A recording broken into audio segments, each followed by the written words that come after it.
નમો વજ્જાયાણમ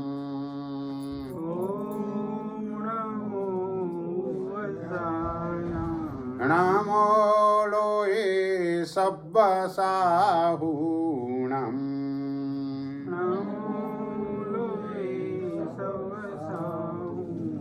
એસો પંચણમુક્કારો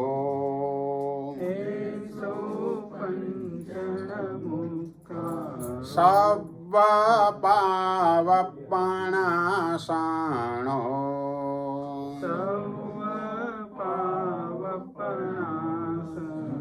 મંગલાણં ચ સવ્યેસિમ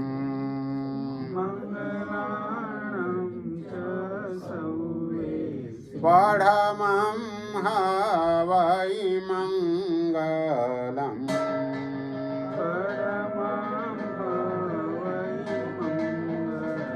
ચત્તારી મંગલમ અરિહંતા મંગલમ સિદ્ધા મંગલમ સાહુ મંગલમ કેવલી પન્નતો ધમ્મો મંગલમ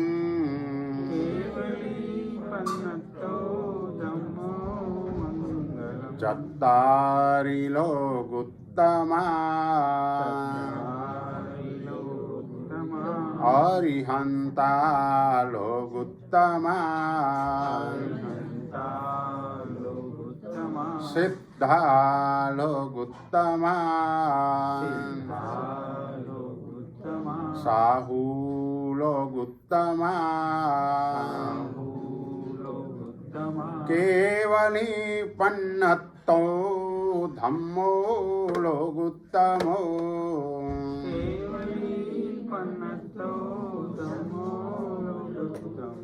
ચત્તારી શરણં પવજ્જામિ અરિહંતે શરણં પવજ્જામિ સિદ્ધે શરણં પવજ્જામિ સાહુ શરણં પવજ્જામિ કેવલી પન્નતં ધમ્મં શરણં પવજ્જામિ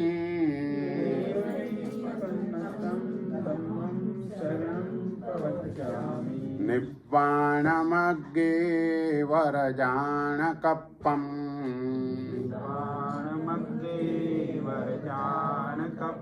વાણાસિયાશેષકુવાયિદપ્પં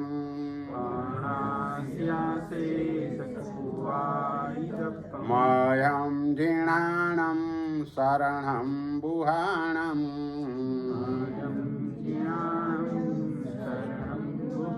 નમામિ નિત્યં તિજગપહાણં બાર નવકાર. પરમાત્મા મહાવીર દેવને વૈશાખ સુદ દસમીના દિવસે કેવલ જ્ઞાનની પ્રાપ્તિ થઈ અને વૈશાખ સુદ 11ના દિવસે ધર્મ તીર્થની સ્થાપના કરી.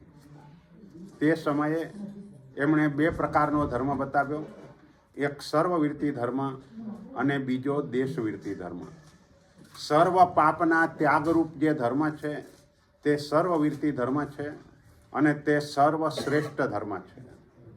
ઘણા લોકો બોલતા હોય છે, ભાઈ ધર્મ તો સંસારમાં રહીને પણ થાય, સંસારમાં રહીને અલ્પ ધર્મ થાય, પણ પાપ ત્યાગ તે સંસારમાં રહીને થતું નથી. સર્વ પાપોનો ત્યાગ માત્ર સર્વવીરતી સ્વીકારવાથી જ થાય છે. એટલે ધર્મ કરવાથી મોક્ષ મળે જ આવો નિયમ નહીં, પણ સર્વ પાપનો ત્યાગ થાય તો મોક્ષ ચોક્કસ આત્માનો થાય. એટલે આપણે અહીં પાપ ત્યાગ એ વધારે મહત્ત્વનું છે. અને એ પાપ ત્યાગ માટે 2 પ્રકારનો ધર્મ. સર્વવીરતી ધર્મ તો શ્રેષ્ઠ છે જ, પણ જે આત્માઓ સર્વવીરતી સ્વીકારવાને શક્તિમાન નથી એવા આત્માઓ માટે ભગવાને દેશવીરતી નામનો બીજો ધર્મ બતાવ્યો. અને એ દેશવીરતી ધર્મની યોગ્યતા કેવી હોય, એ દેશવીરતી ધર્મને પામનાર આત્મા કેવા પ્રકારના ગુણવાળો હોય, એ ગુણનું વર્ણન ધર્મરત્ન પ્રકરણની અંદર વાદી વેતાલ શાંતિસુરી મહારાજાએ કર્યું. આ વાદી વેતાલ શાંતિસુરી મહારાજાએ પણ મંગલાચરણની અંદર પરમાત્મા મહાવીર દેવને નમસ્કાર કર્યા, કારણ કે આપણા આસન્ન ઉપકારી, નજીકના ઉપકારી, આસન્ન એટલે નજીક, આપણા નજીકના ઉપકારી પરમાત્મા મહાવીર દેવ છે. આપણે તેમના શાસનમાં છીએ, એટલે તેમના શાસનની અંદર હોવાના કારણે વાદી વેતાલ શાંતિસુરી મહારાજાએ પણ પરમાત્મા મહાવીર દેવને નમસ્કાર કરી અને ત્યાર પછી એમને શ્રાવકના 21 ગુણો, એટલે 21 ગુણો કરતાં પણ એ 21 પ્રકારની યોગ્યતા જીવનમાં આવે ત્યાર પછી શ્રાવક ધર્મને આત્મા યોગ્ય બને. ત્યાં સુધી એ વ્રતો સ્વીકારી લે, કદાચ શ્રાવક ધર્મ પાળતો પણ હોય, પરંતુ જો આ 21 ગુણો તેનામાં ન હોય તો એનો શ્રાવક ધર્મ દીપી ન ઉઠે. એટલે શ્રાવક ધર્મને દીપાવવો એટલે શ્રાવક ધર્મ 5મા ગુણસ્થાનકની ભૂમિકાએ આવવું. ગઈકાલે આપણે માનવ જન્મની દુર્લભતા એના માટેની વાત કરેલી. આજે એનાથી આગળ વધીને માત્ર માનવ જન્મ એટલું જ પૂરતું નથી, પરંતુ એની સાથે આર્ય દેશ, ઉત્તમ કુળ, સદગુરુનો યોગ, એમના પ્રવચનનું શ્રવણ, આ બધું થવા છતાં પણ જો જીવનની અંદર ધર્મ ના આવે તો પણ આ બધું જ નિષ્ફળ જાય. એટલે એ ધર્મને લાવવા માટે આપણો આત્મા કેવો ગુણિયલ જોઈએ. આ ગુણ એ તો અનાદિકાળથી આપણે બધા દોષોથી ખરડાયેલા છીએ, એટલે દોષ એ સહજ છે.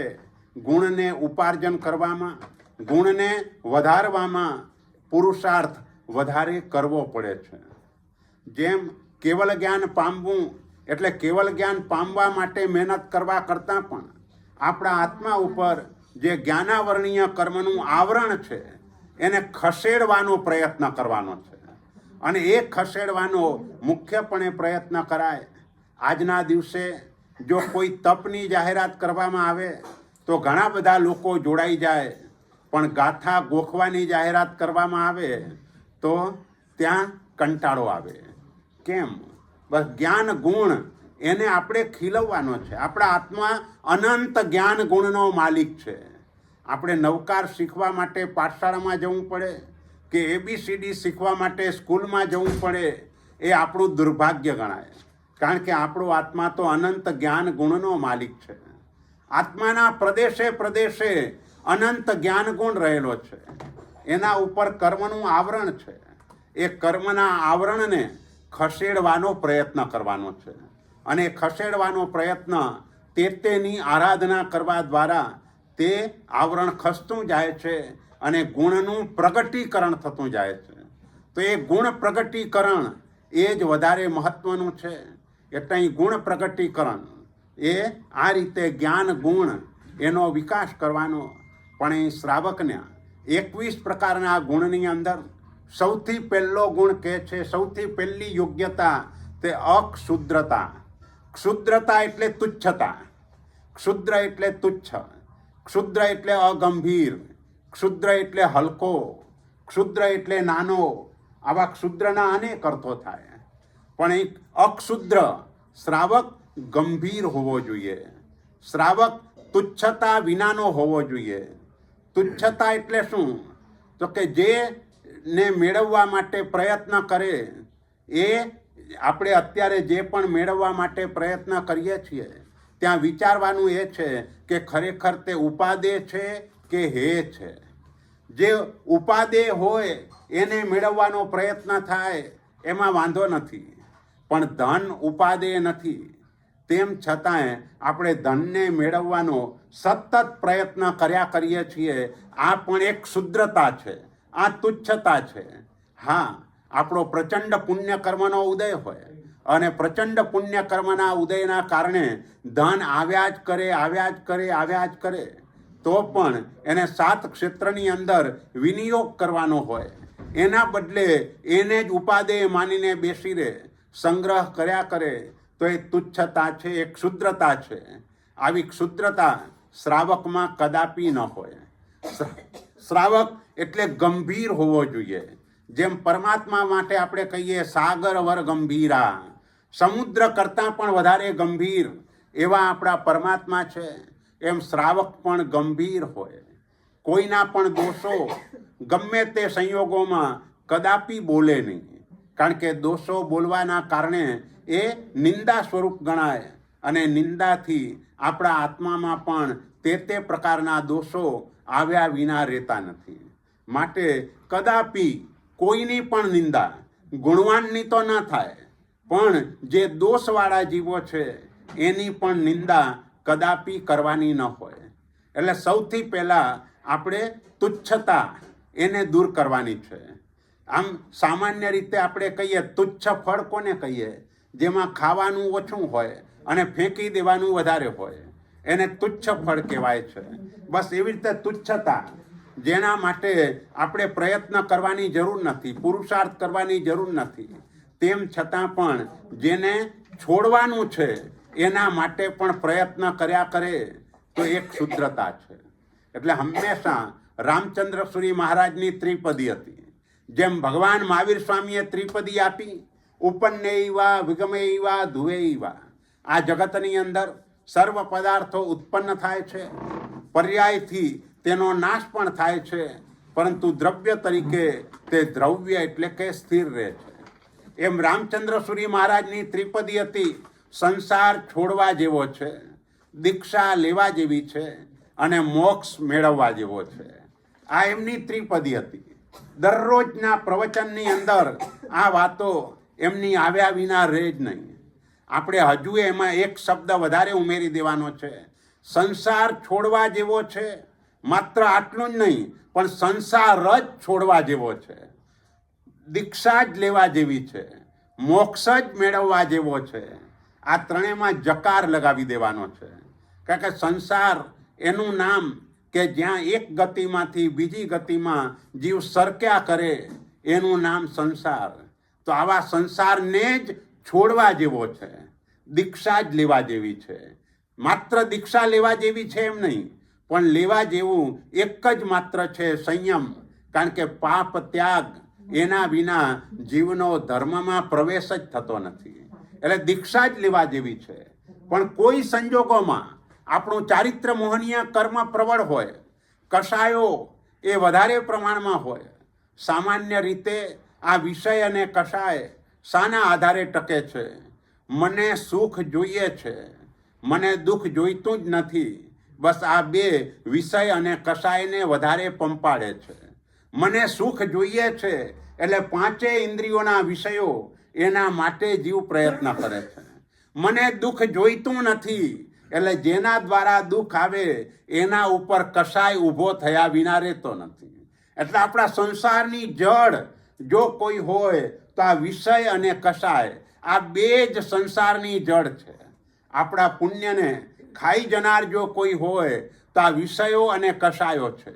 આ વિષય અને કષાય એને મૂળમાંથી દૂર કરી દેવા જેવા છે. પણ મૂળમાંથી દૂર ત્યારે થાય કે આત્મા સર્વવીરતી ધર્મને સ્વીકારે. કદાચ એનું બળ ઓછું પડે, વીર્યાંતરાય કર્મ એટલું તૂટ્યું ન હોય અને ચારિત્ર ન જ સ્વીકારી શકે, તો પણ શ્રાવક ધર્મને સ્વીકારે. અને શ્રાવક ધર્મમાં પણ આ રીતે વિષય અને કષાયો એના ઉપર તે કંટ્રોલ કરે. એટલે ક્ષુદ્રતા એનું નામ કે જેને તુચ્છતા કહેવામાં આવે, અગંભીરતા કહેવામાં આવે, તે ક્ષુદ્રતા છે. એટલે શ્રાવક ક્યારે પણ આવી તુચ્છ મનોવૃત્તિવાળો ન હોય. એટલે એનો અર્થ એ કે શ્રાવક ઉદાર હોય. જ્યાં જાય ત્યાં સર્વત્ર ઉદારતા હોય. ઉદારતા એ ગુણ છે, ઉડાઉપણું એ દોષ છે. ઉડાઉપણું એટલે જે પણ આપણી સંપત્તિને મોજ શોખની અંદર જે ઉડાવીએ એને ઉડાઉપણું કહેવાય. અને ઉદારતા આપણી સંપત્તિ ધર્મસ્થાનકની અંદર 7 ક્ષેત્રોની અંદર આપણે એને આપીએ, એક પ્રકારની ઉદારતા છે. એટલે સંપત્તિની પ્રાપ્તિ થાય તો પણ આપણામાં ઉદારતા જોઈએ. અને માત્ર સંપત્તિની બાબતમાં ઉદારતા નહીં, પણ મનની પણ ઉદારતા, બીજાના દોષોને ભૂલી જવાની ઉદારતા. બસ આ ઉદારતા આવે તો આત્મકલ્યાણ થાય. આપણે બીજાના દોષોને સહેલાઈથી ભૂલતા જ નથી. પહેલાં તો દોષ તરફ દ્રષ્ટિ જ ના જવી જોઈએ. સમ્યક દર્શન ગુણ આવે. આપણે જે વાત કરવી છે એ સમ્યક દર્શનથી પણ ઉપરની ભૂમિકાની વાત કરવી છે. સમ્યક દર્શન એ તો 4થા ગુણસ્થાનકે પણ હોય, પણ શ્રાવક ધર્મ એટલે 5મું ગુણસ્થાનક આવી જાય, અને સાધુ ધર્મ એટલે 6ઠું અને 7મું ગુણસ્થાનક આવી જાય. એટલે 14 ગુણસ્થાનકમાંથી આ ગુણસ્થાનકો આપણા માટે વધારે મહત્વના છે. 4થું, 5મું, 6ઠું અને 7મું, આ 4 ગુણસ્થાનકનો આ દુનિયામાં ક્યારે પણ વિરહ હોતો જ નથી. 4થા ગુણસ્થાનકે કાયમ માટે આ 14 રાજલોકમાં અસંખ્ય આત્માઓ અવશ્ય હોય ને હોય. ક્યારે એવું ન બને કે નારકમાં કોઈ સમ્યક દ્રષ્ટિ આત્મા ન હોય. ક્યારે એવું ન બને કે દેવગતિમાં કોઈ સમ્યક દ્રષ્ટિ આત્મા ન હોય. ક્યારે એવું ન બને કે તિર્યંચમાં કોઈ સમ્યક દૃષ્ટિ આત્મા ન હોય. તો ક્યારે એવું પણ ન બને કે મનુષ્યમાં પણ કોઈ સમ્યક દૃષ્ટિ આત્મા ન હોય. કદાચ કોઈને થાય કે ભાઈ અહીંયા 6ઠ્ઠો આરો હોય તો તેવા સમયે તો ન હોય, વાત સાચી. પણ મનુષ્યને ઉત્પન્ન થવાના 101 ક્ષેત્રો છે. એમાંના 5 મહાવિદ્ય ક્ષેત્ર જ્યાં કાયમના માટે ધર્મ છે, ત્યાંનો 4થો આરો એટલે અવસરપીણી કાળના 4થા આરા જેવો. હમણાં આપણે એમ બોલીએ ભાઈ મહાવિદ્યમાં કાયમ 4થો આરો હોય, પણ આપણે જ જ્યારે ઉત્સર્પીણી કાળમાં આવીશું ત્યારે એમ કહીશું કે મહાવિદ્યમાં કાયમ માટે 3જો આરો હોય. કારણ કે ઉત્સર્પીણીની અપેક્ષા એ 3જો આરો, અવસરપીણી કાળની અપેક્ષા એ 4થો આરો. આવા ભાવો ત્યાં કાયમના માટે હોય. એટલે 4થા ગુણસ્થાન કે ત્યાં આત્માઓ કાયમ હોય. શ્રાવકો પણ કાયમ હોય, કારણ કે પરમાત્મા વિચરતા હોય. મહાવિદ્ય ક્ષેત્રમાં પરમાત્મા વિચરતા હોય એટલે બંને પ્રકારનો ધર્મ હોય. શ્રાવક ધર્મ પણ હોય, સાધુ ધર્મ પણ હોય. એટલે 5મા, 6ઠ્ઠા અને 7મા ગુણસ્થાનકે પણ જીવો હોય, અને એ પણ કેટલી મોટી સંખ્યામાં હોય. કેટલી મોટી સંખ્યામાં. મહાવિદ્ય ક્ષેત્રમાં આજે 2 કરોડ કેવલ જ્ઞાની ભગવંતો વિચરે છે. તો સાધુ ભગવંતો કેટલા વિચરે છે? 2000 કરોડ. આટલા સાધુ સાધ્વીજી ભગવંતો.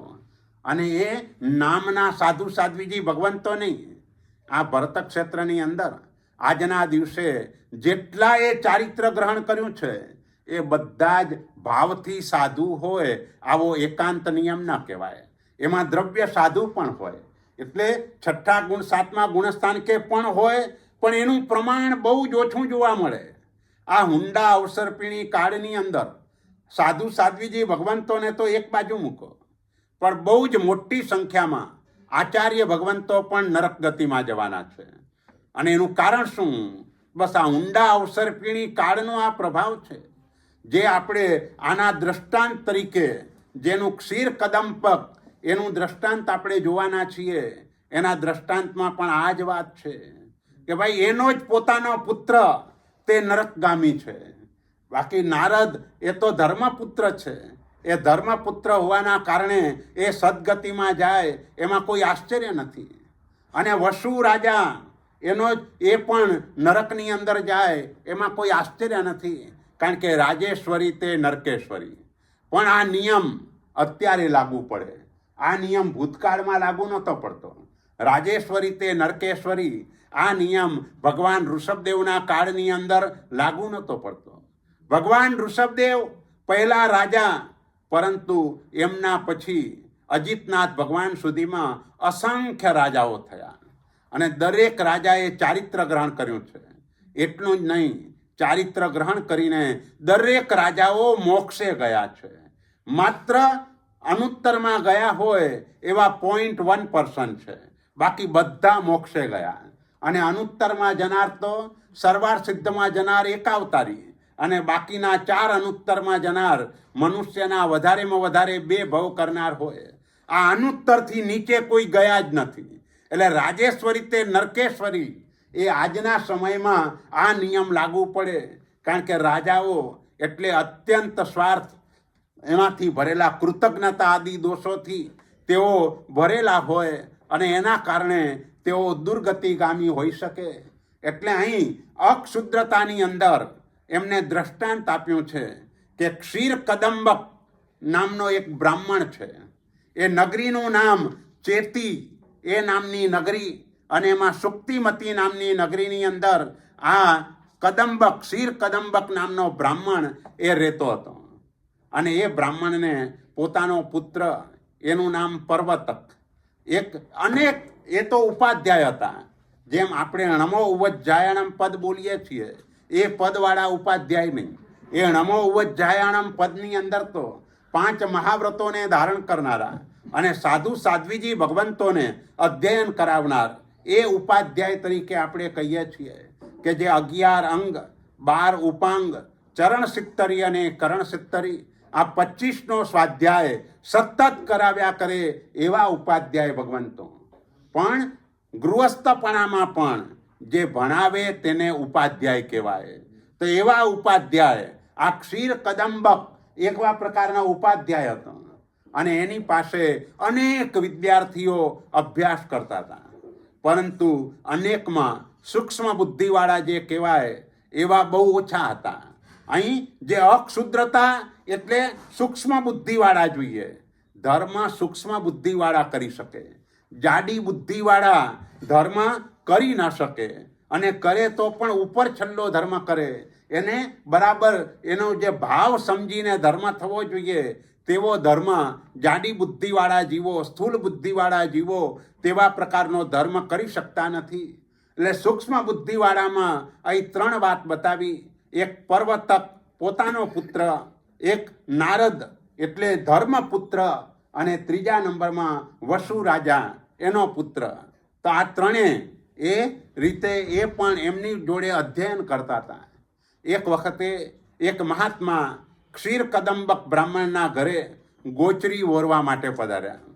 અને તે સમયે એમને પહેલાંના સમયની અંદર આપણે આજકાલ 2 ઠાણાનું પણ ચાતુર્માસ થાય છે, પણ પહેલાંના સમયની અંદર નિયમ એવો હતો કે સાધુ ઓછામાં ઓછા 5 હોવા જોઈએ અને સાધ્વીજી ઓછામાં ઓછા 7 હોવા જોઈએ. 7થી ઓછા સાધ્વીજી ન હોય અને 5થી ઓછા સાધુ ન હોય. અને એમાં પણ સાધુ ભગવંતને ઠંડીલ જવું હોય, માતૃ જવું હોય, ગોચરી ઓરવા જવું હોય, જ્યાં પણ જવું હોય ત્યાં મિનિમમ 2 સાધુ ભગવંતોને સાથે રહેવાનું. 2થી ઓછા એકલા ક્યાંય જવાય નહીં. મિનિમમ 2 સાધુ ભગવંતો સાથે હોય. અને સાધ્વીજી ભગવંતો 3 સાથે હોય. સાધ્વીજી ભગવંતો 3થી ઓછા ન જોઈએ. ઠંડીલ માતૃ જ્યાં પણ જવું હોય ત્યાં 3ના સમૂહમાં સાથે જાય. આજે આપણે આપણા સ્વાર્થના કારણે ગુરુ મહારાજને વિનંતી કરીએ, સાહેબ આપની પાસે તો ઘણા ઠાણા છે, ખાલી 2 ઠાણા અમારે ત્યાં મોકલો ને. અને એમ કરીને આપણે એમનાથી જુદા પાડીએ છીએ, જે પાડવા યોગ્ય નથી. એ આજના સમયની અંદર આપણી લોભ વૃત્તિ કો સોસાયટીએ મંદિરો થઈ ગયા, દેરાસરો થઈ ગયા. એટલે સોસાયટીએ ઉપાશ્રયો થઈ ગયા. અને એટલે આપણી આરાધના માટે આપણા સ્વાર્થના કારણે ગુરુ ભગવંતોને આવી રીતે પૂરો અભ્યાસ પણ ન કર્યો હોય અને એમનાથી જુદા પાડીએ એટલે આગળ જતા થાય શું? કારણ કે ગુરુને તો સતત સ્વાધ્યાય પહેલા 10 વર્ષ તો એ સ્વાધ્યાયમાંથી બહાર નથી નીકળવાનું. એના બદલે આજકાલ જ્ઞાનની રુચિ લોકોની ઓછી થવા લાગી. એટલે માત્ર લોકોને ગમે એવું બોલવાનું આવ્યું. અને એવું બોલવામાં બહુ મહેનત ના કરવી પડે. અહીં તો ભગવાને કહ્યું છે એ જો બોલવું હોય તો એના માટે ઘણો પ્રયત્ન કરવો પડે, ઘણો પુરુષાર્થ કરવો પડે, અને ત્યાર પછી એ શક્ય બને. એટલે અહીં 2 મહાત્માઓ ગોચરી માટે સાથે આવેલા છે. તે વખતે એક મહાત્માએ બીજા મહાત્માને કહ્યું કે આમાંથી 2 નરકગામી છે. એટલે આ વિચારમાં પડી ગયા કે અરે નારદ પુત્ર એ તો બરાબર છે, ધર્મી છે, એટલે એ નરકમાં ના જાય. અને વસુ એ રાજા છે, તો રાજેશ્વરી તે નરકેશ્વરીએ જાય. તો એનો અર્થ તો એ થયો કે મારો દીકરો પણ નરકમાં જશે. એટલે તેવા સમયે એને પરીક્ષા કરવાનું વિચાર્યું કે પેલા પરીક્ષા તો કરી જોઉં કે કોણ નરકમાં જવાનું છે. એટલે પહેલી પરીક્ષા નારદ પુત્રની કરી. એને એક કુકડો બનાવીને આપ્યો, એમાં લાક્ષારસ ભરીને આપ્યો, અને એને કહ્યું કે આ મારો મંત્રેલો કુકડો છે, એટલે આને તું ગમે તે રીતે કરીશ તો કંઈ દુઃખ નહીં થાય. માટે જ્યાં કોઈ ન જુએ એવી જગ્યાએ આ કુકડાને મારીને તું આવ. ઓલો જ્યાં જાય ત્યાં કે ભાઈ અહીં તો ભગવાન તો જુએ જ છે ને. ઓલો યક્ષના મંદિરમાં જાય તો કે યક્ષ તો જુએ જ છે ને. એટલે એ રીતે એને કોઈ એવું ના દેખાયું. છેવટે પોતે તો જોઈ જ રહ્યો છે, એટલે એવું કોઈ દેખાયું નહીં. એટલે ગુરુનો આશય સમજી ગયો કે અહીં કોઈ દિવસે હિંસા કરવાનું ગુરુ વિધાન કરે નહીં. એટલે એ ગુરુનો આમાં કંઈક ભાવ જુદો જ છે. એટલે ગુરુને આવીને કહ્યું કે આ કોઈ એવી જગ્યા નથી કે જ્યાં હું આને મારી શકું, માટે મેં આ કુકડાનો વધ નથી કર્યો. એટલે સમજી ગયા. પોતાના પુત્રને મોકલ્યો. તો પુત્ર તો એકાંતમાં જઈ અંધારી રાત્રિએ જઈને એને મારીને આવ્યો. અને આવીને મા પાસે કહે છે, ભાઈ કપડું આપ. એ કપડાની કેમ જરૂર છે? તો કે કપડાં લોહીથી ખરડાયેલા છે. એટલે સમજી ગયા કે જે ન કરવા યોગ્ય કાર્ય એણે કર્યું છે. એટલે ત્યાં સમજી ગયા કે હવે આ પણ નરકગામી છે. એટલે આપણું સંતાન દુર્ગતિમાં જાય તો એની જવાબદારી આપણી કહેવાય. અહીં ક્ષીર કદંબક સમજી ગયા કે જેમ પત્ની પાપ કરે તો એ પાપ પતિને પણ લાગે, એમ શિષ્ય પાપ કરે તો એ પાપ ગુરુને પણ લાગે. કારણ કે ગુરુ સારણા વારણા ચોયણા પડી ચોયણા એ ન કરે તો જ આ સ્થિતિ ઊભી થાય, નહીંતર આ સ્થિતિ ઊભી ન થાય. અને કદાચ ગુરુ સારણા આદિ કરવા છતાંય શિષ્ય કરતો હોય તો ત્યાં ગુરુને દોષ નથી. એમ પતિ પત્નીને રોકે અને તેમ છતાં પણ પત્ની પાપાચરણ કરે તો એ દોષ પતિને નથી. એમ અહીં ક્ષીર કદંબક એ પણ વિચાર કરે છે. ગામની બહાર ઉદ્યાનમાં જાય છે. એક મહાત્મા એને મળે છે અને મનમાં વિચારે છે, ભાઈ જૈન સાધુ એ વિતરાગનો ધર્મ પાળે છે, માટે કદાપી અસત્ય ન બોલે. એટલે એમને જઈને કહ્યું, સાહેબ આપ બોલીને ગયા 2 નરકગામી છે. એટલે એના ઉપરથી મને ખ્યાલ આવી ગયો કે મારો પુત્ર એ પણ નરકમાં જવાનો છે. તો હવે મને આ પાપથી બચાવો. મારો દીકરો પાપ કરે એ પાપ મને લાગે કે નહીં? ગુરુ મહારાજને પૂછે છે. ત્યારે ગુરુ મહારાજે કહ્યું, ભાઈ તું સડકતો ઘાસનો પૂળો હાથમાં રાખે તો તારો હાથ દાજે કે નહીં? તો જેમ હાથ દાજે એમ એ ઘરની અંદર તું રહે તો એ પાપ તો તને લાગે જ ને. એ પાપ ન લાગે એ કેવી રીતે બને? એટલે તરત જ એણે કહ્યું કે આ પાપ યુક્ત જીવન મારે જીવવું નથી, માટે આપ મને ચારિત્ર આપો. બોલો, બ્રાહ્મણ છે, પણ બ્રાહ્મણ હોવા છતાં પણ એ સમજી ગયા કે ભાઈ પાપ એ જ દુઃખનું કારણ છે. પાપથી જ જીવ આ 4 ગતિરૂપ સંસારની અંદર ભટક્યા કરે છે. હું જેને પાઠ ભણાવું છું એ પણ દુર્ગતિમાં જાય તો મારું ભણાવવાનું પણ વ્યર્થ ગયું કહેવાય. એટલે એમ સમજીને એમણે ત્યાં ચારિત્ર માગ્યું અને ગુરુ ભગવંતે પણ એની યોગ્યતા જાણી ચારિત્ર આપ્યું.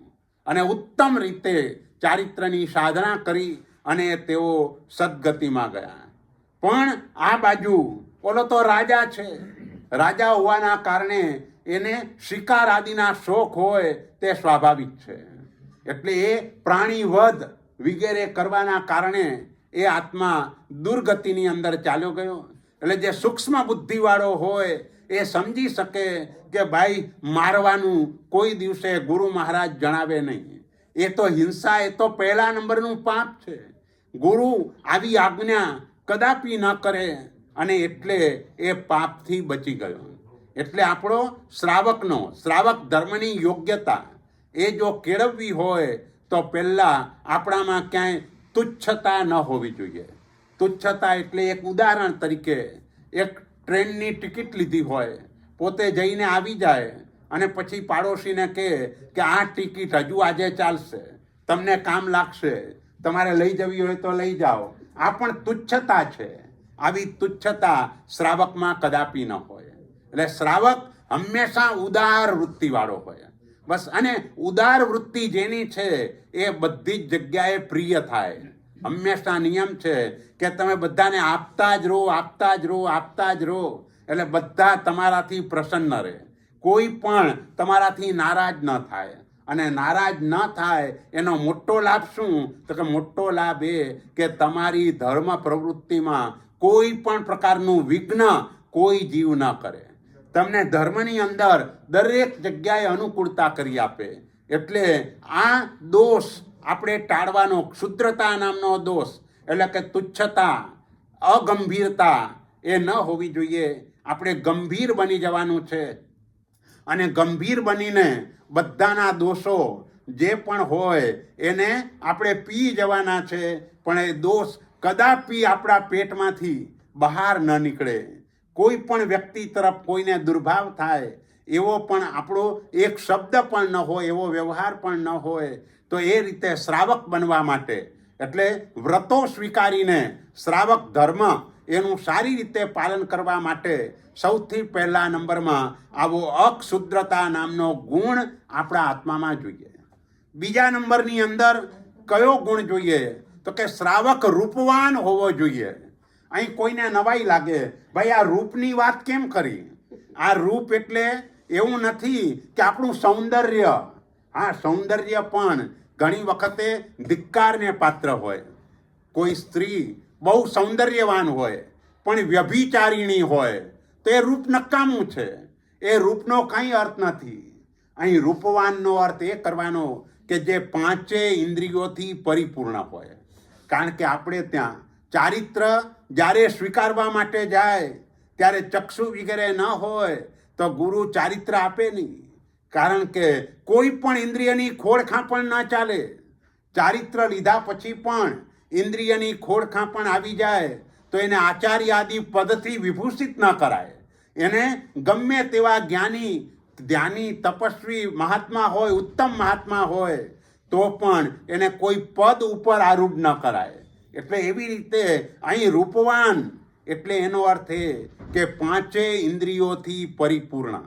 આ પાંચેય ઇન્દ્રિયોથી પરિપૂર્ણતા એટલે બે રીતના રૂપ થયા. એક સામાન્ય રૂપ અને એક વિશેષ રૂપ. વિશેષ રૂપ એ પણ ધર્મ પ્રભાવનામાં ક્યારેક કારણરૂપ બને છે. અતિ સૌંદર્યવાન ચંદનાજી, તો ચંદનબાળા, એનું સૌંદર્ય અદ્ભુત હતું. ભલે કર્મયોગે જે પણ બન્યું પરંતુ એનું સૌંદર્ય અદ્ભુત હતું.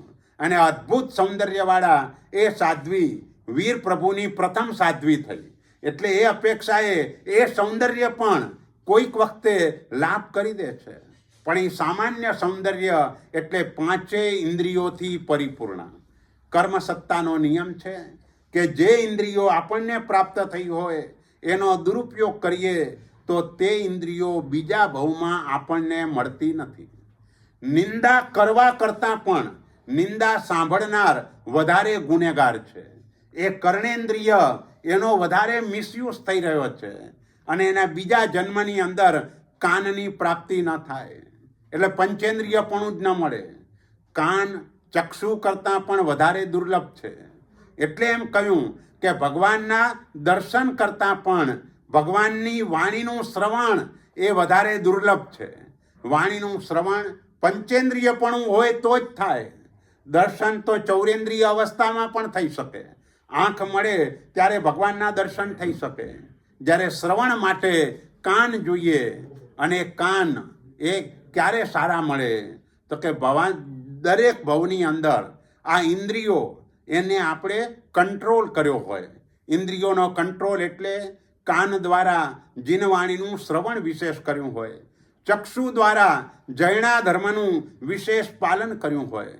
એ ચક્ષુ દ્વારા દેવ અને ગુરુના દર્શન કર્યા હોય. એ ચક્ષુ દ્વારા ધર્મશાસ્ત્રોનું વાંચન કરેલું હોય તો આ એનો સદુપયોગ છે. આજકાલ ઇન્દ્રિયોના સદુપયોગ કરતાં દુરુપયોગ વધારે પ્રમાણમાં થાય છે, અને દુરુપયોગ કરવાથી કર્મ એવું બંધાય કે એ કર્મના કારણે ઇન્દ્રિયો આપણી છીનવાઈ જાય. અત્યારે આપણે પંચેન્દ્રિય છીએ, પણ મોટા ભાગના જીવો આ પંચેન્દ્રિયપણામાંથી ડાયરેક્ટ એકેન્દ્રિયપણામાં ચાલ્યા જવાના છે. મોટા ભાગના લોકોની આ સિચ્યુએશન થવાની છે. આપણે બધા ભાગ્યશાળી એ રીતે છીએ કે પરમાત્માનું શાસન મળ્યું છે, એટલે આપણે સમજીએ છીએ ભાઈ આ કુદરતી સૌંદર્ય વગેરેની અંદર રાગ કરવા જેવો નથી, આસક્તિ લાવવા જેવી નથી. એટલે આ બધું જોતા હોવા છતાં પણ આપણને એ તરફ આસક્તિ નથી થતી. પણ દુનિયાનો મોટા ભાગનો વર્ગ એના માટે દોડધામ કરે છે. આજકાલ આપણે એમ કહીએ છીએ કે ભવ ભ્રમણથી થાક લાગ્યો છે, પણ એક અપેક્ષાએ જોઈએ તો કોઈને ભવ ભ્રમણનો થાક લાગ્યો નથી. જો થાક લાગ્યો હોય તો જોવા માટે બધા દેશોમાં આમ પડાપડી ન કરે, બધી જગ્યાએ એને ફરવાનું ગમે છે. એનો અર્થ એ થયો કે હજુ એને ભવ ભ્રમણનો કંટાળો નથી આવ્યો, ભવ ભ્રમણ એનો ત્રાસ હજુ એને નથી લાગ્યો. આપણને પાપ એ ત્રાસરૂપ લાગવો જોઈએ. ધર્મ ઓછો થશે તો ચાલશે, પણ પાપનો ત્યાગ થાય તો ત્યાગ નહીં થાય તો નહીં ચાલે. એટલે સૌથી પહેલાં પાપ ત્યાગ કરવાનો છે. અને પાપ ત્યાગમાં પણ કયા પાપનો ત્યાગ?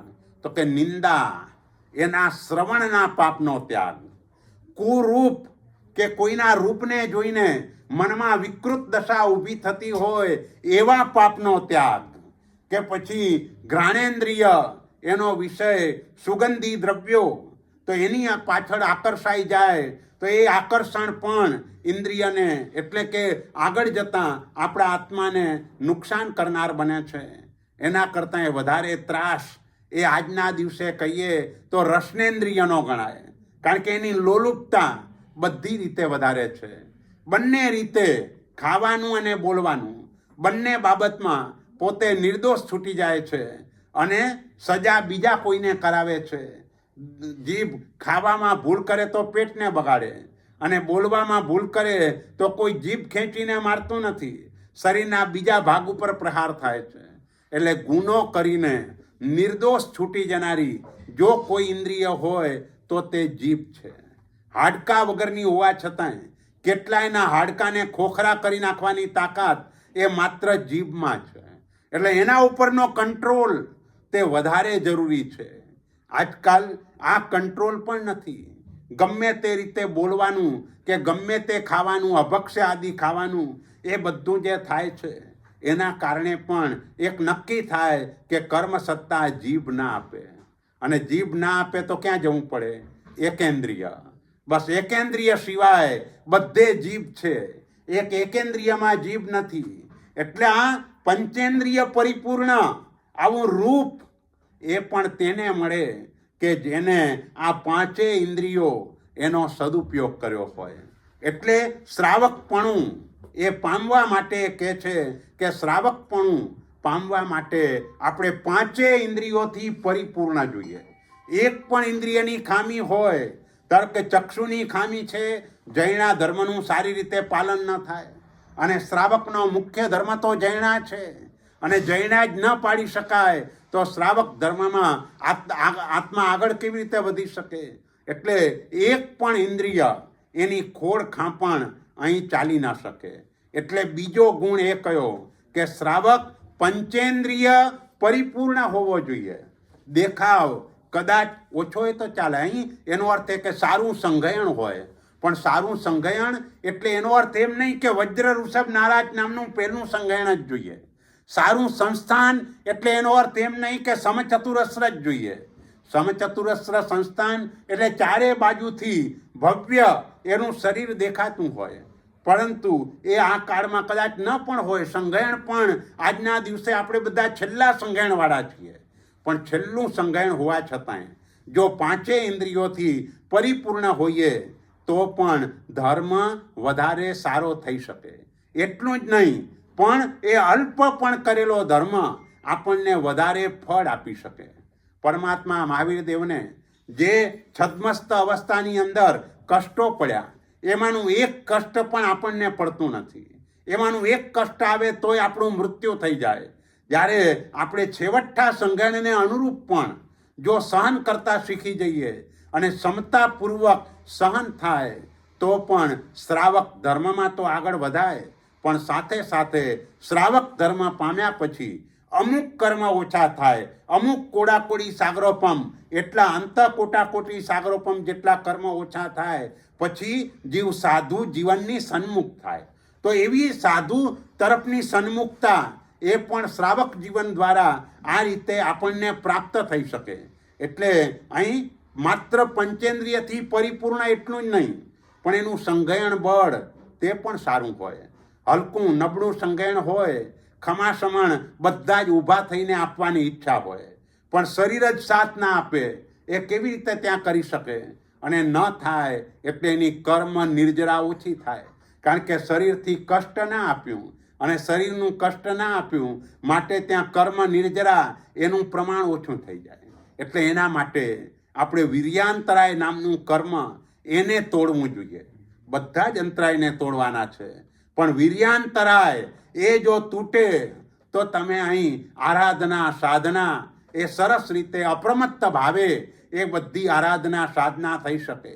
એટલે કદાચ હમણાં સંઘેણ નબળું મળ્યું હોય, શરીરની સિચ્યુએશન સારી ન હોય, તો પણ જે મહાત્માઓ સવારે વહેલા ઉઠીને કાયોસર્ગ ધ્યાનમાં ઊભા રહી જતા હોય, જે મહાત્માઓ ઊભા થઈને 100 ખમાસમણ બરાબર આપતા હોય, જે મહાત્મા ઉત્કૃષ્ટ તપ વગેરે કરતા હોય, એની અનુમોદના કર્યા કરીએ.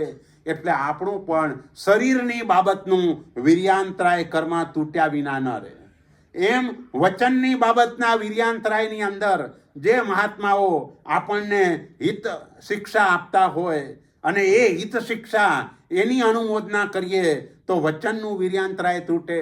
અને મનના વીર્યાંતરાયને તોડવા માટે મન દ્વારા મૈત્ર્યાદિ ભાવોથી ભાવિત બનીએ તો એનું પણ વીર્યાંતરાય તૂટે.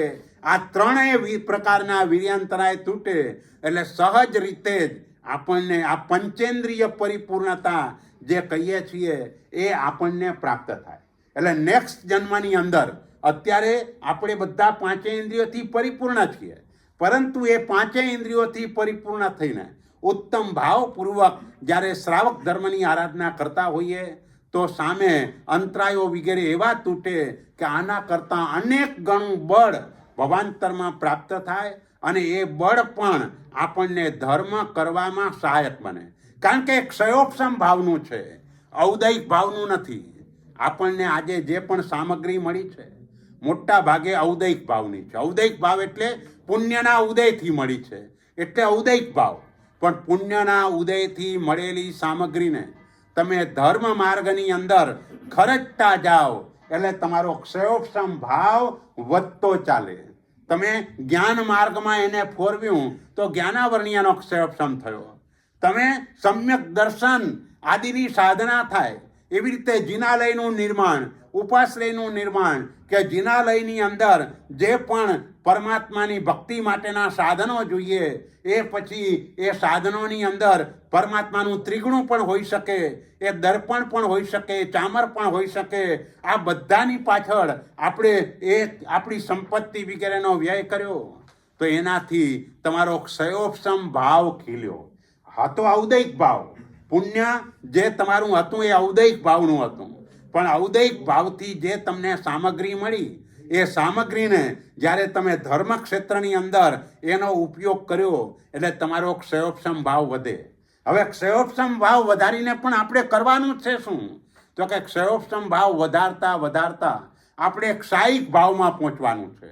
પણ એ ક્ષાયિક ભાવમાં પહોંચવા માટે ક્ષયોપશમ ભાવ વધારે ને વધારે નિર્મળ થતો જાય, આપણી બુદ્ધિની નિર્મળતા વધારે ને વધારે થતી જાય તો ક્ષાયિક ભાવ તરફ આગળ વધાય. એટલે આ બધા ગુણો એવા છે કે ગુણોથી પહેલા ક્ષયોપશમ ભાવનો વિકાસ થાય અને એ ક્ષયોપશમ ભાવ આપણા આત્માને ક્ષાયિક ભાવ તરફ ખેંચીને લઈ જાય એવા પ્રકારના આ ગુણો છે. એટલે આપણે આ ગુણોને સાંભળીને કરવાનું છે શું? તો ગુણોને સાંભળીને એ ગુણો આપણામાં લાવવાનો પ્રયત્ન કરવાનો છે. અને એ ગુણ આવ્યા પછી જ્યારે શ્રાવક ધર્મ પડાય છે ત્યારે એ શ્રાવક ધર્મ દીપી ઉઠે છે. જેમ વસ્ત્રો પણ કામના છે, અલંકારો પણ કામના છે, પરંતુ અલંકારો પછી કામના છે, પહેલા વસ્ત્રો કામના છે. વસ્ત્રો ન હોય અને અલંકારો હોય તો એની કોઈ વેલ્યુ નથી. બાથરૂમની અંદર કોઈ બેન સ્નાન કરવા માટે ગયા હોય અને બાથરૂમની બહાર 2 ઢગલા મૂકી દીધા હોય. 1 કરોડ રૂપિયાના દાગીનાનો ઢગલો છે અને એક માત્ર 2-5 હજારના કપડાં છે. એને કહીએ ભાઈ તારે આ 2માંથી એક જ લેવાનું છે ને લઈને બહાર જવાનું છે. બોલો કયો ઢગલો એ લેશે? ભલે દાગીનાની કિંમત કરોડોની હોય તો એને નથી લેવાના, કારણ કે દાગીનાની શોભા વસ્ત્રો પછી છે, એના વિના દાગીનાની શોભા નથી. એમ આ શ્રાવક ધર્મ એ અલંકાર છે, પણ એ અલંકારની કિંમત આ વસ્ત્રોથી છે. અને વસ્ત્રો કયા? તો આ અક્ષુદ્રતા વગેરે વસ્ત્રો છે. આ પંચેન્દ્રિય પરિપૂર્ણતા એ વસ્ત્રો છે કે જેની અંદર અંગોપાંગ એટલે શું? આમાં 3 શબ્દ છે. એક અંગ, બીજો ઉપાંગ અને ત્રીજો અંગોપાંગ. આપણા શરીરના અંગ 8 કહેવાય. 2 હાથ, 2 સાથળ, બાહુ, એવી જ રીતે પેટ, મસ્તક, છાતી ને હૃદય. આ 8 અંગ કહેવાય. આંગળીઓને ઉપાંગ કહેવાય. આપણી 20 આંગળી એને ઉપાંગ કહેવાય. અને અંગોપાંગ એટલે હાથ પગની જે રેખાઓ છે એને અંગોપાંગ કહેવાય. આ બધું જ સુંદર જોઈએ આપણામાં, આ બધું જ સુંદર જોઈએ. એટલે સુંદર અંગોપાંગ વાળો, સુંદર અવયવ વાળો, પંચેન્દ્રિય પરિપૂર્ણ, સારા સંઘેણ વાળો, સારા સંસ્થાન વાળો એ જો હોય તો ધર્મની આરાધના તે સારી રીતે કરી શકે. ઘણી વખતે સંસ્થાન સારું ન હોય, બેડોળ હોય, પણ બેડોળ સંસ્થાનમાં લોકો ધર્મસ્થાનકમાં જ્યારે આવે ત્યારે આંગળી ચીંધે, જો ભાઈ આ કેવો કદરૂપો લાગે છે. એટલે કેટલીક વખતે પોતાના મનની અંદર ઓછપ આવવાની શક્યતા છે. મને આવું રૂપ ન મળ્યું એના કારણે લોકો ટીકા કરે છે. જો સમજવું હોય તો સમજે મારા કર્મની નિર્જરા થઈ રહી છે. પૂર્વ જન્મની અંદર મેં કોઈને ઠીંગુજી કહ્યો હશે માટે હું ઠીંગુજી થયો છું.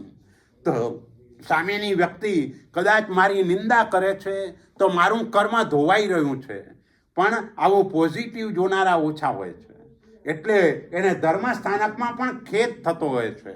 તો આવો ખેદ ન થાય એટલા માટે એનું સંસ્થાન એટલે શરીરની આકૃતિ એ પણ સુંદર જોઈએ. અને તો ધર્મસ્થાનકમાં અહીં આવીને શ્રાવક ધર્મનું સારી રીતે પાલન કરી શકે. એટલે એના માટે આપણે ચંદનાજીનું દૃષ્ટાંત ત્યાં જોયું. 3જા નંબરનો જે ગુણ છે તે પ્રકૃતિ સૌમ્યતા, એ 3જા નંબરનો ગુણ છે. બોલો પ્રકૃતિ સૌમ્યતા એટલે શું? કે સ્વભાવથી આપણે તો જેને એમ કહીએ પ્રકૃતિ સૌમ્યતા એટલે જે સ્વાભાવિક રીતે જેને ગુસ્સો ના આવતો હોય એને આપણે કહીએ કે આ પ્રકૃતિથી સૌમ્ય છે. અહીં અર્થ એ નથી કર્યો. અહીં પ્રકૃતિ સૌમ્ય એનો અર્થ એ કે સ્વાભાવિક રીતે જ એને કોઈ પણ પ્રકારના પાપ કરવાની રુચિ જ ન હોય. એ પ્રકૃતિ સૌમ્ય. પાપની રુચિ ન હોય, કરવું પડે જુદી વાત છે. આપણે બધા સંસારમાં બેઠેલા છીએ એટલે સંસારમાં પાપ કર્યા વગર સંસારમાં રહેવાય જ નહીં. પણ પાપમાં રુચિ ન હોય તો એને પ્રકૃતિથી સૌમ્ય કહેવાય. પ્રકૃતિથી એટલે સ્વભાવથી જ, અને સૌમ્ય એટલે આ રીતે પાપાચરણ એના જીવનની અંદર બિલકુલ ન હોય. કરવું પડે ત્યારે પણ એના ખેદનો પાર ન હોય. અને મોટું પાપ એના જીવનમાં થઈ પણ જાય તો પણ પશ્ચાતાપ પ્રાયશ્ચિત્ત કરી અને આત્મા શુદ્ધ થઈને શીઘ્ર મુક્તિની અંદર પહોંચી જાય. પણ એના માટે પાપ તરફની જુગુપ્સા ઊભી થવી જોઈએ. જુગુપ્સા એટલે ઘૃણા, જુગુપ્સા એટલે તિરસ્કાર, પાપનો તિરસ્કાર.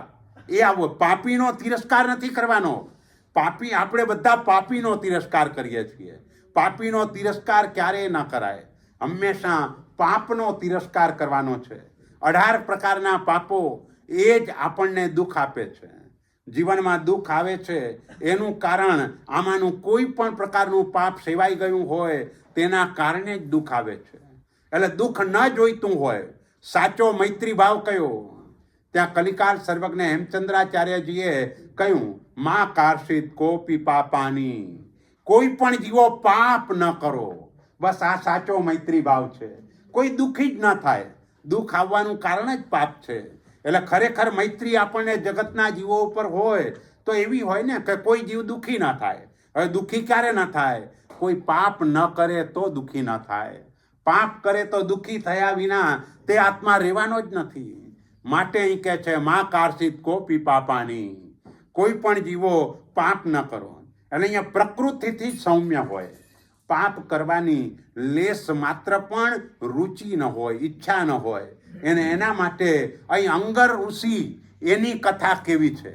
તો અંગર ઋષિમાં એમને કહે છે કે ચંપાપુરી નામની નગરી, કે જે નગરીની અંદર વાસુપૂજ્ય સ્વામીના 5 કલ્યાણકો થયા છે.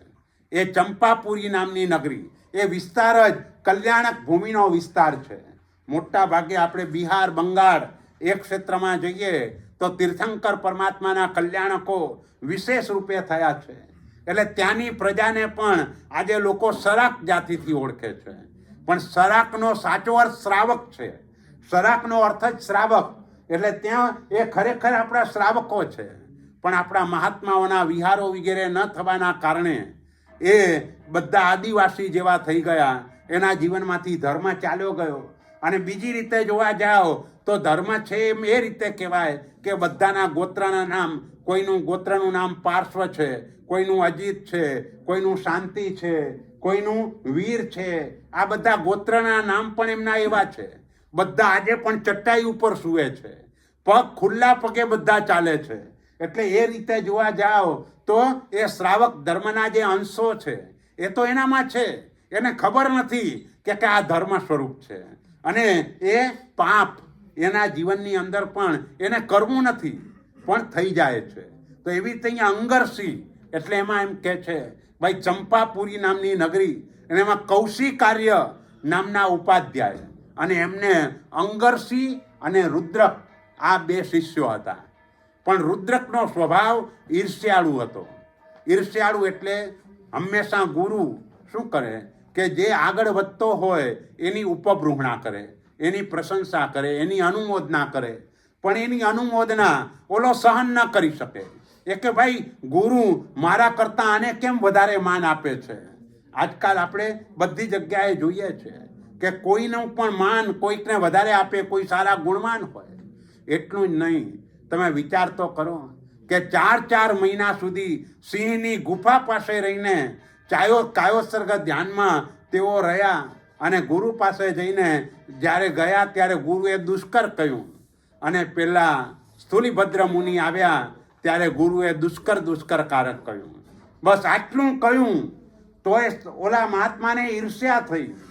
ઓલા સિંહ ગુફાવાસી મુનિ સર્પના બિલ પાસે રહેનારા 4 મહિના ત્યાં ગાડીને આવેલા એ બધાને ઈર્ષ્યા થઈ કે જુઓ આ મંત્રી પુત્ર છે માટે એને વધારે માન આપે છે.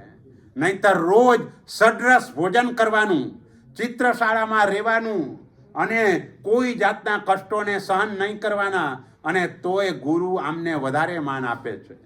ગુરુએ તો ખરેખર એનું જે સત્વ હતું એ સત્વની પ્રશંસા કરી હતી.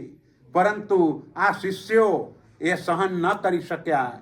એટલે પરિણામ એ આવ્યું કે બીજા વર્ષે જ્યારે ચાતુર્માસનો સમય આવ્યો ત્યારે કહ્યું મને કોસાને ત્યાં ચાતુર્માસ કરવા જવાની આજ્ઞા આપો. ગુરુએ નિષેધ કર્યો. અને તેમ છતાં પણ પેલાની ઈર્ષ્યા હતી અને એના કારણે ત્યાં ચાતુર્માસ માટે જવું તું ન છૂટકે ગુરુએ કહ્યું. અને તે સમય આવ્યા એટલે હજુ તો ચિત્રશાળામાં ઉતારો આપે છે અને ત્યાં જ રૂવાડે વિકાર ઉત્પન્ન થઈ જાય છે. હજુ તો આહારે ગ્રહણ નથી કર્યો, માત્ર ચિત્રશાળામાં આવીને ઉપધી મૂકી છે. અને ઉપધી મૂકીને ઓલા કોસાની સામે દ્રષ્ટિ કરીને ચારે બાજુના ચિત્રો, એના ઉપર નજર જતાની સાથે જ વિકૃતિના ભાવો આવી ગયા. અને કોસા પાસે વૈષયિક સુખની માગણી કરી બેઠા. અને તેવા સમયે કોસાએ કેવું પડ્યું, ભાઈ અમે તો વેશ્યા ગણિકા, પૈસા વગર કંઈ કામ ન થાય, પૈસા લાવો. એટલે ભાઈ ક્યાંથી લાવું? ત્યારે એમને જ રસ્તો બતાવ્યો, જાઓ નેપાળની અંદર જે પહેલી વખતે આવે એને એક રત્ન કંબલ આપે છે, તમે ત્યાંથી રત્ન કંબલ લઈ આવો. અને રત્ન કંબલ એ ચાલુ ચોમાસામાં વિહાર કરીને ગયા, રત્ન કંબલ લઈને આવ્યા. કોસાએ શરીર લૂછીને રત્ન કંબલને ગટ્ટરમાં નાખી દીધી. અને તે સમયે કરે આવી કંબલને તમે ગટ્ટરમાં નાખી દો છો, તો કે તમે આ ચારિત્ર રૂપી કંબલને ગટ્ટરમાં જ નાખી રહ્યા છો ને. અને એમ કરીને એમને ઠેકાણે લાવ્યા. એટલે કહેવાનો આશય એ છે કે ગુરુ કોઈની વધારે પ્રશંસા કરતા હોય તો એનામાં વધારે ગુણ હોય, માટે વધારે પ્રશંસા કરે. એમાં ઈર્ષ્યા કરવાનું કોઈ કારણ હોતું નથી. પરંતુ અહીં અંગ ઋષિ એની પ્રશંસા કરે, એ પ્રશંસા રુદ્રક સહન કરી શકતા નથી, એટલે એને ઈર્ષ્યા થાય છે. અને એટલે એક વખતે ગુરુએ કહ્યું, ઉપાધ્યાયે કહ્યું કે બંનેને કહ્યું કે ભાઈ ઈંધણ લાવજો. બંનેને ઈંધણ લાવવા માટે કહ્યું. તે પેલો જે રુદ્રક હતો એ તો એ ઓલો પ્રમાદી હતો, એટલે નાટક ચેટક જોવા માટે ક્યાંક રસ્તામાં ઊભો રહી ગયો. અને અંગરસિંહ એ લાકડાને લેવા માટે જંગલની અંદર પહોંચી ગયો. ઘણા કષ્ટે લાકડા ભેગા કર્યા, આખી લાકડાની ભારી બનાવી અને ત્યાંથી નીકળ્યો. અને બરાબર મધ્યાહન સમય થયો ત્યારે આ રુદ્રકને યાદ આવ્યું કે ગુરુએ તો ઈંધણ લાવવાની વાત કરી છે. અને તે વખતે એ દોડતો દોડતો ગયો અને આ અંગરસિંહ સામે આવ્યો. અરે આ તો મારા કરતાં વહેલો પહોંચી જશે, આ બધા લાકડા એને ભેગા કરેલા છે અને મારાથી એ વહેલો પહોંચી જશે. એટલે આગળ જઈને પંથક એની માતુશ્રી એ લાકડાનો ભારો લઈને આવતી હતી, તો એને એ વૃદ્ધ માજીને પાડી એને મારી એના જ લાકડા લઈ અને આ અંગરસિંહથી આગળ પહોંચી ગયો. અને કહ્યું કે જુઓ, તમારા જે પ્રિય શિષ્ય છે એનું પરાક્રમ તો જુઓ, કે એને તમે લાકડા લેવા મોકલ્યો, પણ ઓલી વૃદ્ધાને તો એને મારી નાખી. મારી છે પોતે, અને કલંક આપે છે ઓલાને અંગરસિંહને. કારણ કે આ આવું જ હોય, જ્યારે પોતાને માન કસાય વધારે સતાવતો હોય તે સમયે જીવની સિચ્યુએશન આવી જ થતી હોય છે. તો તેવા સમયે ગુરુમાને પણ, ઉપાધ્યાયને પણ એના તરફ અત્યંત રોષ ભભૂકી ઉઠ્યો. ક્યારે આવું કરે કે બીજાને મારીને આવી રીતે લાવવાનું? જો પોતે પોતાના માથા ઉપર ન લઈને ગુરુને દોષ આપે તો એ દીક્ષા માટે યોગ્ય ન કહેવાય. તો એવી રીતે અહીં પણ એ જ વિચારે છે કે મારા કારણે મારા ગુરુને કસાય થયો, કસાય એમાં નિમિત્ત હું બન્યો, માટે હું ગુનેગાર છું. મારા જે ગુરુ છે એ તો ક્ષમાના ભંડાર છે, ક્ષમતાના ભંડાર છે, અને એમને ગુસ્સો થવો તે સંભવિત નથી. ચોક્કસ મારાથી કોઈક મોટી ભૂલ થઈ હશે, માટે જ ગુરુનું મારી જોડે આવા પ્રકારનું વર્તન છે. સવારથી સાંજ સુધીની આખો ક્રમ પોતે તપાસી જાય છે, પણ એ તપાસમાં પણ ક્યાંય પોતાની ભૂલ દેખાતી નથી. તો પણ મનમાં પશ્ચાતાપ કરે છે કે અજાણતા પણ ક્યાંક મારાથી ભૂલ થઈ ગઈ હશે. અને પશ્ચાતાપ કરતાં કરતાં એને જાતિ સ્મરણ જ્ઞાન થાય છે. અને જાતિ સ્મરણ જ્ઞાનના કારણે આગળ વધતા વધતા છેક કેવલ જ્ઞાનની ભૂમિકાએ પહોંચી જાય છે. હજી કારણ કે પશ્ચાતાપ એક વસ્તુ જ એવી છે કે જ્યારે તમારો પાપનો જેટલો રસ હોય એના કરતાં પશ્ચાતાપનો રસ વધે, એટલે પાપ કર્મ ધોવાઈ જતું હોય છે. અહીં તો એણે પાપ કર્યું જ નથી. અહીં પેલો જે રુદ્રક છે એ રુદ્રકે ખોટો આક્ષેપ કર્યો છે, પાપ બિલકુલ નથી. પણ એને લેશ માત્ર પણ કોઈના પણ તરફ દ્વેષ ભાવ નથી. નથી રુદ્રક તરફ દ્વેષ ભાવ કે નથી ગુરુ તરફ દ્વેષ ભાવ. એ તો ક્ષમાવાળો છે. એટલે તરત જ પોતે પોતાનાથી કોઈ ભૂલ થઈ હશે એમ વિચારીને પશ્ચાતાપ કર્યા કરે છે. અને પશ્ચાતાપની પાવન ગંગાની અંદર તે પવિત્ર બની જાય છે, કેવલ જ્ઞાન પ્રાપ્ત થાય છે. અને એ કેવલ જ્ઞાનનો મહોત્સવ કરવા માટે દેવો પણ આવે છે. તે વખતે જુએ છે કે અરે આમને તો કેવલ જ્ઞાન થઈ ગયું છે. અને તે વખતે એ કહે છે, દેવો કહે છે કે ભાઈ ગુનેગાર આ નહીં પણ રુદ્રક છે. આ પંથકની માતાને મારનાર તે પણ રુદ્રક છે. ગુરુને વાલા થવા માટે એને ત્યાં આડ મૂકેલું છે, કલંક મૂકેલું છે.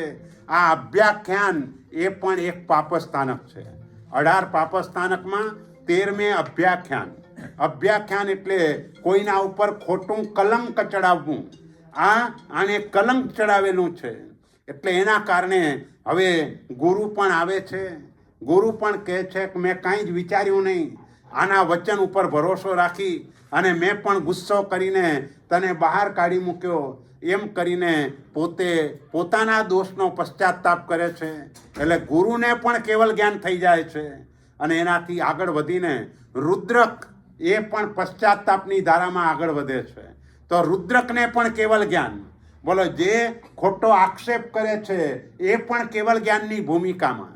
આનો સાર એટલો છે કે પશ્ચાતાપ એનો કેટલો મોટો પ્રભાવ છે. બસ, જો પાપ એ તો આપણા બધાથી થાય, પણ પાપ કર્યા પછી જો પશ્ચાતાપ થાય તો ગમે તેવું પાપ તે ધોવાઈ જતાં વાર લાગતી નથી. આપણે આગળ પણ ઘણી વખતે વાત કરેલી છે કે 4 હત્યા કરનાર દ્રઢ પ્રહારી એ પણ એ જ ભવમાં મોક્ષે ગયા છે. ખંદક મુનિની ચામડી ઉતરાવનાર રાજા એ પણ એ જ ભવમાં દુષ્કૃત ગરહા કરીને મોક્ષે ગયા છે. એટલે આવા મોટા પાપી 7 રોજની 7 હત્યા કરવાવાળો અર્જુન માળી એ પણ આ રીતે મોક્ષમાં ગયા છે. તો આ બધા જ જીવો પશ્ચાતાપ. બસ, કોઈ પણ પાપ થઈ જાય અને ખ્યાલ આવે મારી ભૂલ થઈ ગઈ છે, જો એનો પશ્ચાતાપ કરી લઈએ અને આગળ વધીને પ્રાયશ્ચિત. પશ્ચાતાપ આત્મસાક્ષીએ કરવાનો છે, પ્રાયશ્ચિત ગુરુ પાસે જઈને કરવાનું છે. જે પંચમહાવ્રતધારી ગુરુ, જે ગીતાર્થ ગુરુ હોય. ગીતાર્થ ગુરુ એટલે જે છેદ સૂત્રના જાણકાર હોય. છેદ સૂત્રના જાણકાર એટલા માટે કે છેદ સૂત્રની અંદર કેવા પ્રકારના દોષો કેવા પ્રકારના ભાવથી સેવે તો એને કેવા પ્રકારનું પ્રાયશ્ચિત આવે, એવો આ ગ્રંથ છે. અને એ ગ્રંથનું અધ્યયન જેણે કરેલું હોય એવા ગીતાર્થ મહાપુરુષ પાસે જવાથી એ દોષમાંથી આત્મા મુક્ત બને છે. કારણ કે જે ગુરુ પ્રાયશ્ચિત આપે એ પ્રાયશ્ચિતને વહન કરે અને આત્માને શુદ્ધ કરે તો એ રીતે લાભ થાય છે. એટલે 3જા નંબરનું પ્રકૃતિ સૌમ્ય. આજે આપણો અંગરસિંહ એ પણ પ્રકૃતિથી સૌમ્ય હતો. એ એટલે પાપ વિચાર પણ કોઈ દિવસે આવતો નહોતો, પાપમાં રુચિ પણ જાગતી નથી. પણ પોતાના નિમિત્તે ગુરુને ગુસ્સો થયો એટલા માટે પોતે આલોચના કરે છે, પોતે પશ્ચાતાપ કરે છે. બીજાને ગુસ્સો થાય પણ એમાં નિમિત્ત આપણે બનીએ તો એ આપણે દોષના ભાગીદાર છીએ. માટે એ પશ્ચાતાપ કરતાં કરતાં એમને કેવલ જ્ઞાન પ્રાપ્ત થઈ ગયું. તો આ રીતે 3જો ગુણ તે પ્રકૃતિ સૌમ્ય છે. બોલો, પહેલો ગુણ અક્ષુદ્રતા એટલે ગંભીરતા જોઈએ આપણામાં. બીજા નંબરમાં પંચેન્દ્રિય પરિપૂર્ણ એટલે રૂપવાન. બીજો ગુણ રૂપવાન. 3જો ગુણ પ્રકૃતિ સૌમ્ય અને 4થો ગુણ લોકપ્રિય. હવે જે લોકપ્રિયતા અહીં એ રીતે નહીં લેવાની કે તમે લોકોના સારા કામો કરો અને લોકો યશ આપે એવી લોકપ્રિયતા અહીં નહીં. એ તો સહજ છે કે તમે લોકોના કામો કરો અને લોકો તમારી પ્રશંસા કરે, એ લોકપ્રિયતા અર્થ અહીંયા નથી. અહીં લોકપ્રિયતાનો અર્થ એ કર્યો કે લોક વિરુદ્ધ આચરણ એનો ત્યાગ કરવાના કારણે જે લોકપ્રિયતા આવે એ લોકપ્રિયતાની અહીં વાત છે. અહીં શ્રાવક લોકપ્રિય હોય તો લોકપ્રિય એટલે શું? આપણે કર્મગ્રંથની ભાષામાં કેવું હોય તો એમ કહેવાય કે પ્રત્યેક શ્રાવક સૌભાગ્ય આદે અને યશ નામ કર્મના ઉદયવાળો હોય. એટલે એનો અર્થ એ કે શ્રાવક જ્યાં જાય ત્યાં બધાને વાલો જ લાગે, કોઈ જગ્યાએ કોઈને અડખામણો ન લાગે. શ્રાવક જઈને ઊભો રહે અને જે વાત કરે એ બધી વાત લોકો સ્વીકારવા તૈયાર થાય. તહતથી બસ, આના સિવાય કંઈ નહીં.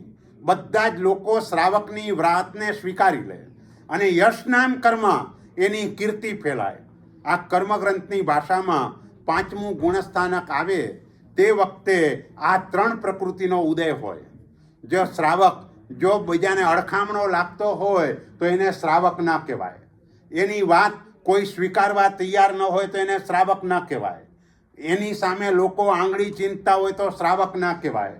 એટલે શ્રાવક બનવા માટે આ લોકપ્રિયતા જરૂરી છે. અને લોકપ્રિયતા એટલે લોક વિરુદ્ધ આચરણનો ત્યાગ. લોક વિરુદ્ધ આચરણ એટલે 7 વ્યસનો એનો ત્યાગ. કારણ કે વ્યસન એ લોક વિરુદ્ધ આચરણ છે. પછી એ જુગારનું વ્યસન પણ હોઈ શકે, એ ચોરીનું વ્યસન પણ હોઈ શકે, એ પરસ્ત્રી ગમનનું વ્યસન પણ હોઈ શકે, શિકારનું વ્યસન પણ હોઈ શકે. આવું કોઈ પણ પ્રકારનું વ્યસન શ્રાવકમાં ન હોય. અને વ્યસન ન હોવાના કારણે કોઈ લોક વિરુદ્ધ એનું આચરણ જ ન હોય. અને માટે જ પરમાત્મા પાસે રોજ 7 વખત આપણે પ્રાર્થના કરીએ છીએ, લોક વિરુદ્ધ જ ચાવો, લોક વિરુદ્ધ આચરણનો ત્યાગ. દિવસમાં ભગવાન પાસે 7 ચૈત્યવંદન કરવાના છે. એ 7 વખત આ લોક વિરુદ્ધ આચરણના ત્યાગની વાત આપણે કરતા હોઈએ છીએ. એટલે લોકપ્રિય બનવા માટે આવું લોક વિરુદ્ધ આચરણ, બીજાની નિંદા કરીએ એ પણ લોક વિરુદ્ધ આચરણ કહેવાય. કારણ કે સામેની વ્યક્તિની નાની લાઈન અને આપણે આપણી મોટી લાઈન બતાવવા માટે બીજાની નિંદા કરીએ છીએ. હું એના કરતાં સારો છું એવું બતાવવા માટે હંમેશા નિંદા થતી હોય છે. એટલે એવું કદાપી હોઈ શકે નહીં. આપણે જે પણ સંસારમાં જ છીએ, આપણે પણ કર્મથી ભારે જ છીએ. એટલે આપણામાં અનેક દોષો રહેલા છે.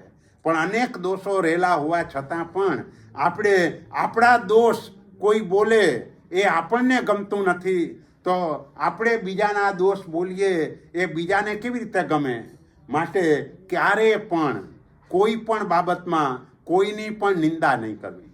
સામેની વ્યક્તિ ગમે તેટલી મોટા દોષવાળી હોય, સિદ્ધ પરમાત્મા જગતના બધા જ જીવોને પૂર્ણ જુએ છે. કારણ કે પોતે પૂર્ણ છે. માટે જગતના બધા જ જીવો એને પોતાની તુલ્ય દેખાય છે. એમ આપણને પણ જગતના બધા જ જીવો શ્રેષ્ઠ લાગવા જોઈએ. આપણને હંમેશા આપણો આત્મા દોષથી ભરેલો છે એવું સતત દેખાયા કરવું જોઈએ. તો જ આપણે દોષથી દૂર થઈ શકીએ.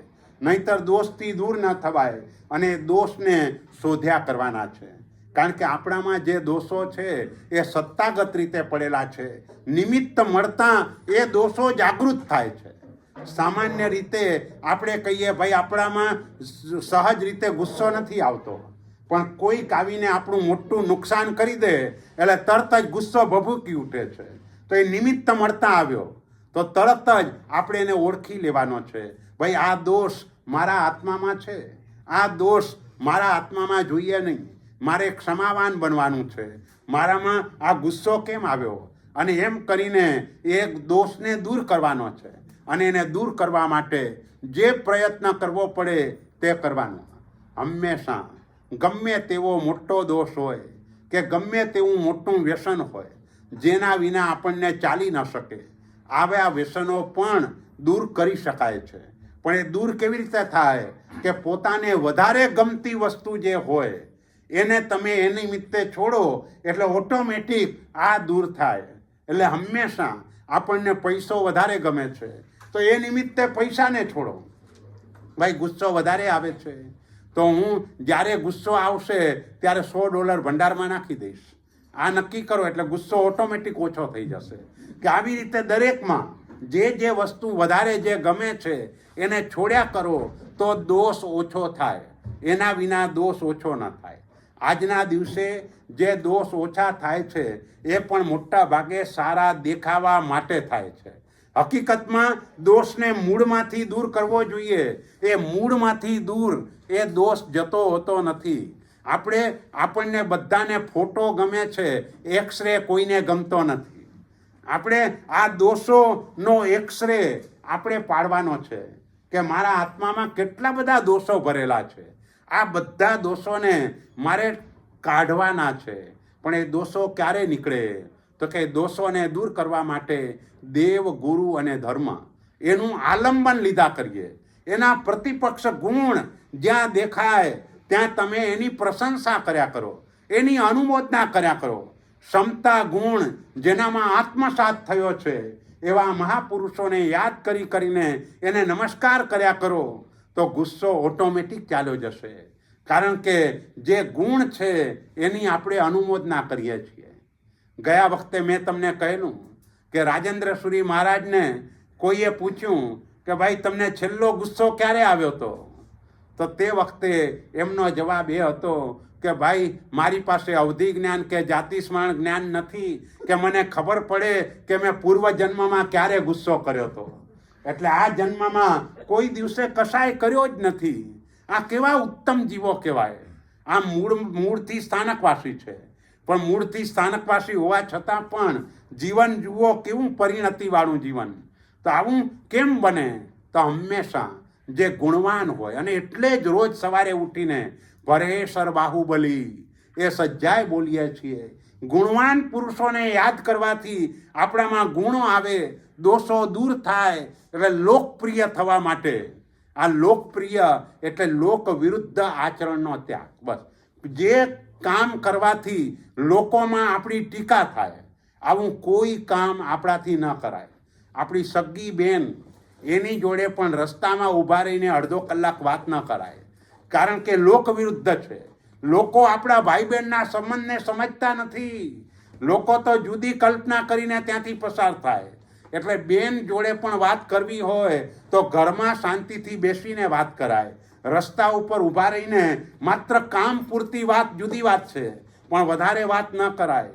એટલે જયવીરાય સૂત્રમાં ખાસ કહ્યું, લોક વિરુદ્ધ જ ચાવો.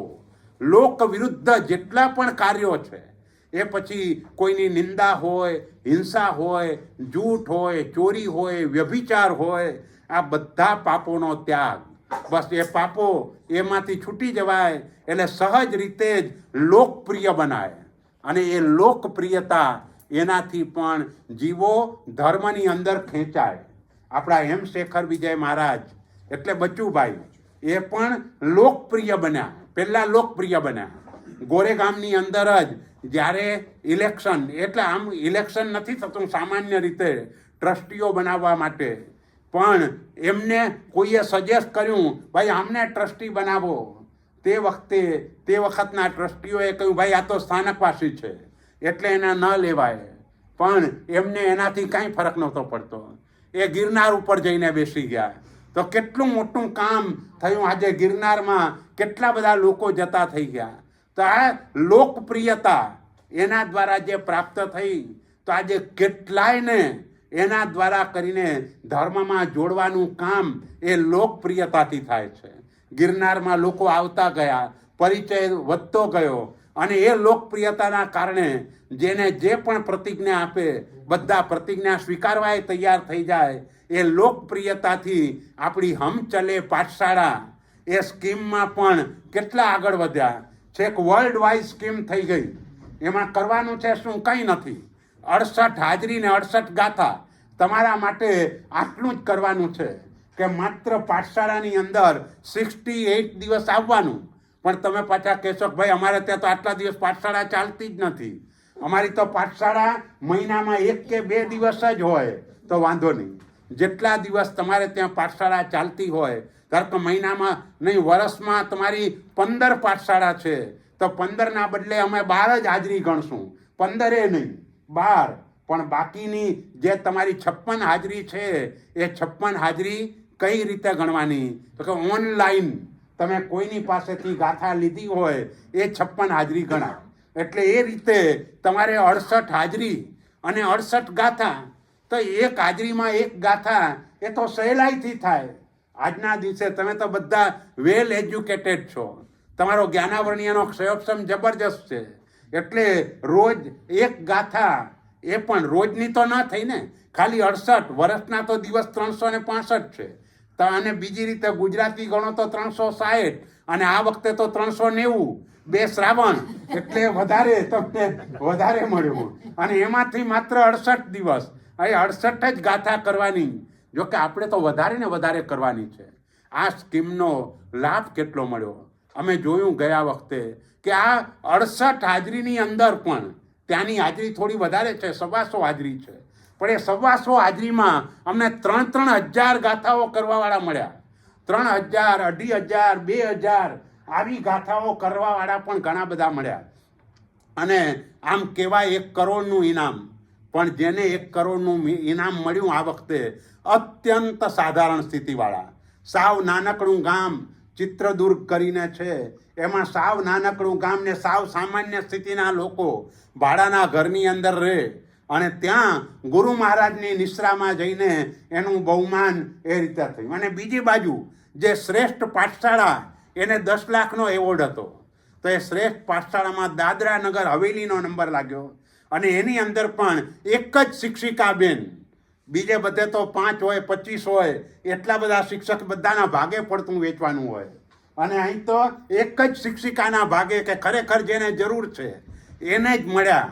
એટલે એ રીતે જોવા જાઓ તો આકર્ષણ, આ એક આકર્ષણ છે. જો કે કોઈ પાછી અહીં દલીલ કરે કે ભાઈ આવી રીતે લોકો પાસે ધર્મ કરાવાય, હા શાસ્ત્રીય દ્રષ્ટિએ કહીએ તો ન કરાવાય, પણ બીજી તરફ આપણે જોવાનું છે કે આપણો આશય શું છે. ત્યાં આશય એક બુદ્ધિસાગર સુરી મહારાજ પેંડાની પ્રભાવનાની લાલચે પાઠશાળામાં ગયા હતા અને એ પેંડાની પ્રભાવનાના કારણે કેટલા મોટા આચાર્ય બની ગયા અને કેટલો મોટો લાભ જીન શાસનને થયો. તો અહીં પણ આપણો આશય એ છે, પાછળથી એને છોડાવવાનું જ છે. જ્યારે પણ એ સમજણો થાય ત્યારે એને કહેવાનું છે, ભાઈ આના માટે આ કરવાનું નથી, તું બાળક હતો, તારામાં સમજ નહોતી, તું થોડીક મહેનત કરે એટલે તને આ લાલચ આપી છે, બાકી આની તો કાંઈ કિંમત જ નથી. અત્યારે તો થોડુંક વધ્યું છે, 1 કરોડ ને 11 લાખ છે. તે વખતે 1 કરોડ હતા, 1 કરોડ ને 11 લાખ રૂપિયા. એટલે ઘણા લોકો અમને પૂછે અમેરિકાથી, ભાઈ અમને કરન્સી કઈ મળશે? તમને ઇન્ડિયાની જ કરન્સી મળવાની છે, તમને અહીંની કરન્સી નથી મળવાની. એટલે ઇન્ડિયામાં જે એકાઉન્ટ હોય એની અંદર જ જમા થવાના છે. એટલે આપણને વાંધો નથી, આપણે તો બધા માટે ઓપન છે, પણ બધા અભ્યાસ કરો, પાઠશાળાની અંદર બધા આવતા થાવ. આપણે ત્યાં પાઠશાળાનું મહત્વ ઘણું વધારે છે. પહેલાંના સમયની અંદર માતા એ જ પાઠશાળા હતી અને માતા સંસ્કારો સારામાં સારા આપતી હતી.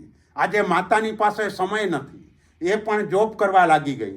એટલે એનું ઘડતર એ કરવાનો જે સમય છે શિક્ષકોના માથે આવ્યો. તો એ વખતે શિક્ષકોની જવાબદારી થોડી વધી ગયેલી છે. તો તે સમયે જો પાઠશાળાની અંદર બાળક નિયમિત આવતું થાય તો અભ્યાસની સાથે એનું સંસ્કરણ થાય. અભ્યાસની જેટલી જરૂર છે એના કરતાં સંસ્કરણની વધારે જરૂરિયાત છે. જે સમય છે એટલો બધો ખરાબ છે કે એની અંદર આજે ઓલા 4 વર્ષના બાળકને પણ ખાતો ન હોય તો હાથમાં મોબાઈલ આપવો પડે અને મોબાઈલમાં જોતો જોતો એ ખાય.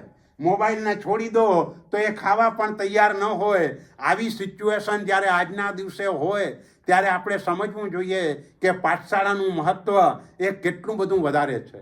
એટલે આમાંથી બધાને જોડાવાની છૂટ છે. પહેલાં ઉંમરની લિમિટેશન હતી, હવે લિમિટેશન નથી. આ વખતે 6 વર્ષથી લઈને ઉપર 90 હોય 95 હોય ગમે તે હોય એ બધામાં જોડાઈ શકે. એટલે તમે બધા આ સ્કીમમાં જોડાઈ શકો, તમે બધા એનું ફોર્મ ભરી શકો અને એ રીતે આ સ્કીમમાં જોડાવાનો આપણો ઉદ્દેશ એ છે કે એનાથી આપણો જ્ઞાનાવરણીયનો ક્ષયોક્ષમ વધશે. તમે રોજ દેરાસર આવો છો, સામે સરસ્વતી માતા પણ છે અને એની સામે 5 દુહા એ પણ લખેલા છે, એમાં ફોટો પણ છે. તો એ રીતે 5 દુહા બોલીને 5 ખમાસમણ આપવાથી પણ જ્ઞાનાવરણીય કર્મ એની નિર્જરા થતી હોય છે.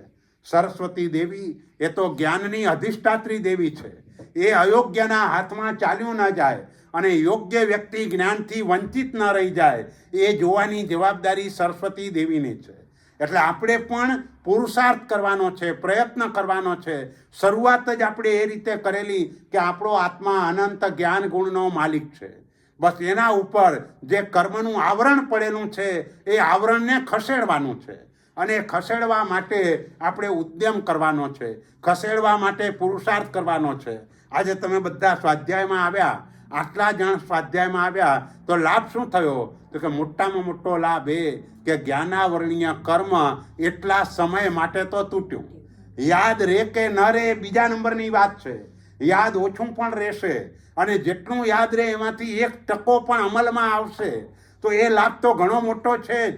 પણ જેટલો સમય બેઠા એટલો સમય તમારા જ્ઞાનાવરણીય કર્મની નિર્જરા થઈ અને એ કર્મની નિર્જરા માટે રોજ સાંજે પ્રતિક્રમણની અંદર શ્રુત દેવતાની આપણે સ્તુતિ પણ બોલીએ છીએ. સ્વદેવયા ભગવઈ નાણા વરણીય કમ્મ સંઘાયમ તેસીમ ખવેવું સયયમ જેસીમ સ્વસાય રે ભક્તિ. હે શ્રુતદેવી, અમારા જ્ઞાનાવરણીય કર્મના સમૂહનો નાશ કરો. બસ આપણે પણ એ જ પ્રાર્થના કરવાની છે આ સ્કીમના મારફત. કારણ કે બધા ગુણોમાં સર્વશ્રેષ્ઠ ગુણ કોઈ હોય તો જ્ઞાન ગુણ છે. બસ કોઈ પણ એક ગુણ પરાકાષ્ઠાએ પહોંચે એટલે આત્માને કેવલ જ્ઞાન થઈ જાય. એ ગુણ ઉપર રુચિ કેળવવાની છે. જ્યાં જ્યાં જ્ઞાન છે એના તરફ રુચિ કેળવતા જાઓ એટલે સહજ રીતે જ જ્ઞાનાવરણીય કર્મ તૂટતું જાય. અહીં માત્ર આપણે શ્રુત જ્ઞાન પ્રાપ્ત કરીને બેસી નથી રહેવાનું, પણ એની જોડે મતિ જ્ઞાનને પણ કેળવવાનું છે. એટલે શું તો કે ભણતર અને ગણતર. જે ભણવું એને શ્રુત જ્ઞાન કહેવાય અને ગણવું એટલે મતિ જ્ઞાન કહેવાય. ગણવું એટલે શું કે એના કારણે કોઠા સૂઝ જે આપણને આવે એ મતિ જ્ઞાન છે. અભયકુમારની કોઠા સૂઝ હતી. આપણે અભયકુમારની બુદ્ધિ હોજો, પણ એની બુદ્ધિ એટલે કોઠા સૂઝ હતી. તો એવી કોઠા સૂઝ આપણને જોઈએ છે. વિનય કરવાથી પણ આવી બુદ્ધિ ઉત્પન્ન થાય છે, વૈનયિકી બુદ્ધિ ઉત્પન્ન થાય છે. તો એવી બુદ્ધિ એ મતિ જ્ઞાન છે. એટલે જેમ જેમ ભગવાનની આજ્ઞાને નજર સામે રાખીને અભ્યાસ કરતા જઈએ તેમ તેમ શ્રુત જ્ઞાનાવરણીયનો તો ક્ષયોક્ષમ થાય, પણ સાથે સાથે આપણી બુદ્ધિનો વિકાસ થાય, બુદ્ધિની નિર્મળતા થાય. બુદ્ધિની નિર્મળતા એટલે શું તો કે મોહની મલિનતા વિનાની બુદ્ધિ, એને બુદ્ધિની નિર્મળતા કહેવાય. એટલે કે બુદ્ધિમાં મિથ્યાત્વની મલિનતા ન હોય એ બુદ્ધિની નિર્મળતા. બુદ્ધિમાં કશાયની મલિનતા ન હોય તો બુદ્ધિની નિર્મળતા. બુદ્ધિમાં નો કશાયની મલિનતા ન હોય તો બુદ્ધિની નિર્મળતા. બુદ્ધિમાં વિકાર ભાવની એ વિકૃતિ ન હોય તો બુદ્ધિની નિર્મળતા. બસ એટલે બુદ્ધિની નિર્મળતા માટે તમારે મોહને એ મારવો પડે. મોહ જેટલો મરે એટલી બુદ્ધિની નિર્મળતા વધારે થાય. અને એ નિર્મળતા માત્ર આ જ્ઞાનથી થાય. સ્કૂલ કોલેજના જ્ઞાનથી બુદ્ધિની નિર્મળતા થવાની નથી. એ તો માત્ર આજીવિકા ચલાવવા માટે છે, માત્ર આ જન્મ માટે છે. પરભવ માટે એ નથી. પરભવ માટે આપણી પાસે માત્ર આ જ જ્ઞાન છે કે જે જ્ઞાન પરલોકમાં પણ સાથે આવવાનું છે, પરલોકમાં પણ આપણા આત્મા માટે ઉપયોગી થવાનું છે. એ સંસ્કારથી પણ પરલોકમાં ઘણો મોટો લાભ થવાનો છે. એવું જ્ઞાન જ્યારે મળતું હોય ત્યારે ભરપૂર પ્રયાસ કરવા જોઈએ. એટલે બધાએ અભિગ્રહ કરવાનો. કમસે કમ દિવસમાં 20 મિનિટ માટે પણ હું સારો સ્વાધ્યાય કરીશ. બસ ભલે આ દેશની અંદર બીજી અનુકૂળતા ન હોય, પણ તમારા બધાના ઘરમાં સારા પુસ્તકો છે. છેવટે પુસ્તકો વાંચવામાં કંટાળો આવતો હોય તો યુટ્યુબ ઉપર પણ ઘણું બધું સારું છે. તો જે સારી વસ્તુ છે એને હું 20 મિનિટ માટે પણ દરરોજ સાંભળીશ, દરરોજ વાંચીશ. એ રીતે કરવાથી પણ જ્ઞાનાવરણીય કર્મ તૂટશે. અને બીજું એ વિચારવાનું કે વાંચ્યા કે સાંભળ્યા પછી આપણે ઉતારી શકીએ તેવું શું છે. જે સહેલાઈથી જીવનમાં ઉતારી શકાય એવું હોય એને ઉતારવાનો પ્રયત્ન કરવાનો. કારણ કે પાપનો ત્યાગ એ જ પહેલા નંબરનો ધર્મ છે. બીજો ધર્મ પછી કરવાનો છે. સૌથી પહેલાં દુષ્કૃતની ગરહા કરવાની છે, સુકૃતની અનુમોદનાની વાત પછી છે. એટલે પાપનો ત્યાગ એ પહેલા નંબરમાં કરવાનો. એટલે લોકપ્રિય બનવા માટે શું કરવું પડે તો કે લોકપ્રિય બનવા માટે પાપનો ત્યાગ કરવો પડે તો લોકપ્રિય બનાય. હિંસા, જૂઠ, ચોરી, વ્યભિચાર, પરિગ્રહ આ બધા પાપોનો ત્યાગ કરો તો જ લોકોમાં પ્રિય બનાય. કોઈ હિંસા કરે લોકોમાં પ્રિય ન બને, જૂઠ બોલે તે લોકમાં પ્રિય ન બને, ચોરી કરે તે લોકમાં પ્રિય ન બને, અબ્રહ્મ સેવે તે લોકમાં પ્રિય ન બને. ઘણી સંપત્તિ હોય પણ અહીં કાંઈ વાપરે જ નહીં તો એ લોકમાં પ્રિય ન બને. બોલો ઘણી વખત એ કેવું થાય કે વાપરવામાં પણ આમ આપણે જોવા જઈએ કે જે આપણે દ્રષ્ટાંતો બધા સાંભળીએ છીએ અને એનાથી એને ઘણો મોટો લાભ થયો આવું બધું જોતા હોઈએ છીએ, પણ એનો પૂર્વજન્મનો વૃત્તાંત એ તો તમે જુઓ તો આશ્ચર્ય થાય. ઘણી વખતે પૂર્વજન્મના વૃત્તાંતમાં એવું આવે કે અત્યંત કંજૂસ હોય, કાંઈ વાપરવાનું મન જ ન હોય, દેરાસરની અંદર એને 4 પુત્રો, એને 4 પુત્ર વધુઓ દેરાસરની અંદર જાય છે. સંવત્સરીનો દિવસ હતો અને એક પુત્ર વધુએ આગળ કટાશનું પાથરવાનું કહ્યું. તે વખતે ગામના લોકોએ મશ્કરી કરી, તમારી પાસે આટલા પૈસા શું કામના? દેરાસરમાં તો કોઈ દિવસે કંઈ આપતા નથી અને આગળ આવીને બેસી જવું છે. એટલે પેલી પુત્રવધૂને ટોણો બરાબર લાગી ગયો. ઘરે જઈને બધાને બોલાવીને વાત કરી. એના સસરાજીને તો કહેવાય એવું હતું નહીં, કારણ કે અત્યંત કૃપણ હતા. એ કહેવા જાય તોય સાંભળવું પડે. એટલે સસરાજીને સાઈડ ઉપર રાખ્યા અને બાકીના બધાને ભેગા કરીને કહ્યું કે આપણી છાપ સારી નથી. એટલે તે વખતે નક્કી કર્યું કે આ વખતનો જે જમણવાર, સ્વામી વાત્સલ્ય જે પણ આવે પર્યુષણ પછીનું, એ લાભ આપણે લેવાનો છે. અને તે દિવસે સસરાજીને ખબર ન પડવા દીધી અને લાભ લઈ લીધો. હવે જ્યારે પણ લોકોનું જમવા આવવાનું શરૂ થાય, અહીં તો ઘરમાં જ તે કાળમાં ઉપાસ રહ્યો નહોતા, ઘરની અંદર જ હતું. એટલે સસરાજીને બધા આવે એના પેલા માળિયા ઉપર ચડાવી દીધા અને નિસરણી ખેંચી લીધી. એટલે નીચે ન ઉતરી શકે, ઉપરથી જોયા કરે શું થાય છે. એ રીતે એ પુત્ર વધુએ બરાબર એ પ્રકારની વ્યવસ્થા કરી અને કલાક થયો હશે અને લોકોનો અવાજ સંભળાવા લાગ્યો. આ સારું બધા ખાવા આવવા લાગે છે. લાગ્યું કે કાં તો બધા જમવાના ટાઈમ અહીં આવ્યા, પણ એમાં પણ એક વખત એવું બન્યું કે ઓલા આવ્યા, એક મહાત્મા પધાર્યા, સાધ્વીજી મહારાજ હશે, એ પધાર્યા અને એને ઓરાવવાનું થયું. એ વખતે વિચાર આવ્યો કે જિંદગીમાં કોઈ દિવસે ઓરાવ્યું તો નથી, તો આજના દિવસે તો આ લાભ લઉં. અને એમ કરીને પોતે ત્યાંથી ઉતરવા જાય છે, પણ ખ્યાલ ન રહ્યો કે નિસરણી નથી. એ બિચારા પડ્યા ને મર્યા. પણ મરીને એ જ સારી એવી યોનિમાં, નામ અત્યારે હું ભૂલી ગયો, પણ સારી યોનિમાં ઉત્પન્ન થયા. ત્યાં આવીને એના ઘણા સુકૃતો કર્યા. પણ એ સુકૃતો શાના આધારે થયા કે પૂર્વજન્મમાં છેલ્લી ભાવના સુપાત્ર દાનની હતી. ભલે આપવાનો ભાવ નહોતો, જબરજસ્તીથી આપવું પડ્યું એમ કહીએ તો ચાલે, પણ તેમ છતાંય છેલ્લે સુપાત્ર દાનનો ભાવ જાગ્યો.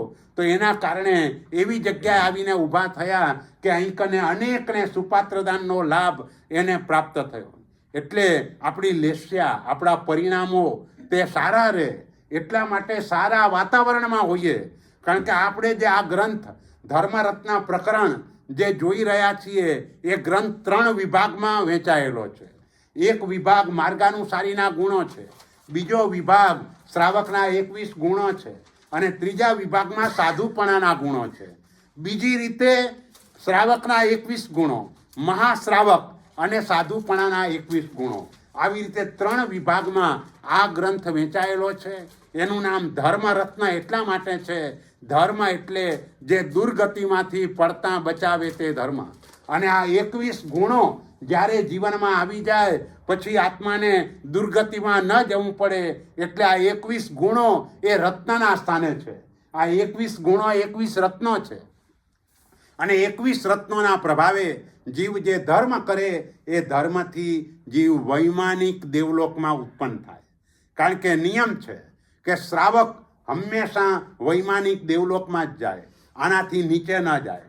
તો કોઈને પાછો પ્રશ્ન થાય, ભાઈ દેવચંદ્રજી મહારાજ જેવા આટલું ઉત્કૃષ્ટ ચારિત્ર જીવન અને એ પણ દેવલોકમાં ન ગયા અને મનુષ્યમાં ગયા, આ કેવી રીતે બને? તો ત્યાં એવું સમજવાનું કે આયુષ્ય બંધ વખતે આત્મામાંથી સમ્યક દર્શન ગુણ ચાલ્યું ગયું હોય અને મંદ મિથ્યાત્વ અવસ્થામાં આયુષ્ય બંધાય તો મનુષ્યમાં પણ જઈ શકાય. કારણ કે વર્તમાનનું આપણું આયુષ્ય બધાનું ક્ષયોક્ષમભાવનું છે, આવે ને જાય, આવે ને જાય.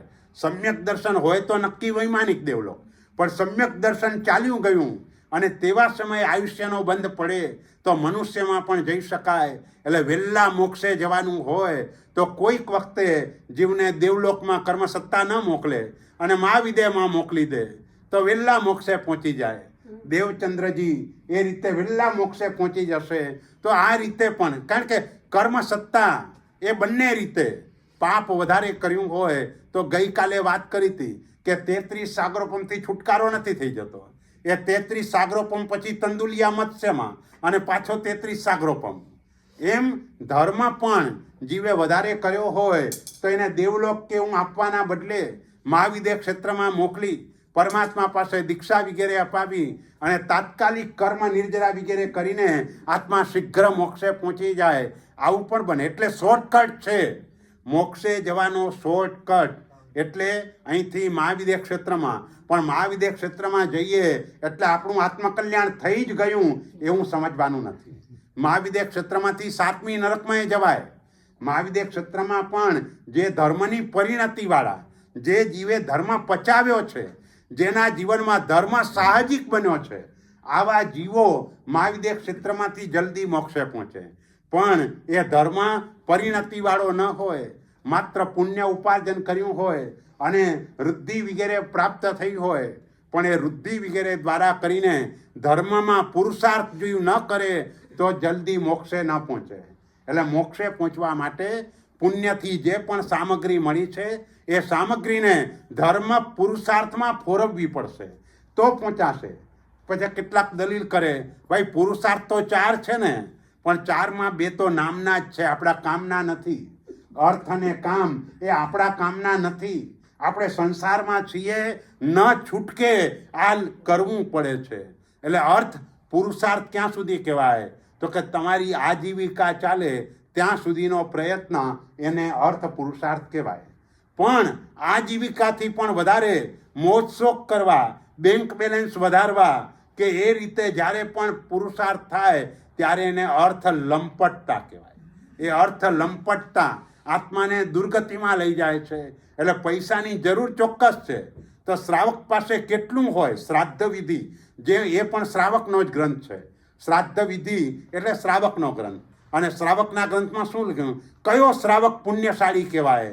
તેને કહ્યું કે જેની પાસે સાંધ્યા વિનાનું વસ્ત્ર હોય અને ઘીથી ચોપડેલી રોટલી મળતી હોય, આટલું મળતું હોય ને આમાં જેને સંતોષ હોય એ સુખી શ્રાવક કહેવાય. બોલે આપણને આમાં સંતોષ છે કે હજુ આપણે વધારે ને વધારે મેળવવા માટેનો પ્રયત્ન ચાલુ ને ચાલુ જ છે? આપણને આ ઓછું જ લાગ્યા કરે છે. અને એટલે જે શ્રાવક ધર્મ, એટલે શ્રાવક ધર્મ એટલે આ ગુણની વાત તો છે, પણ શ્રાવક ધર્મ એટલે આપણે ત્યાં રાત્રે શયન કરીએ તો તે સમયે પણ શ્રાવક, જેમ પૌષદમાં હોઈએ તો સંથારા પુરીસી ભણાવીએ, પણ સંથારા પુરીસી ન ભણાવીએ તો એ શયન તો એ ભાવમાં જ કરવાનું છે.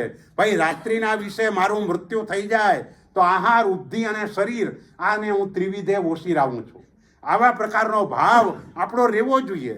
અને તો પછી ઊંઘમાં પણ આપણો જીવ ચાલ્યો ગયો તો પણ દુર્ગતિ નથી થવાની.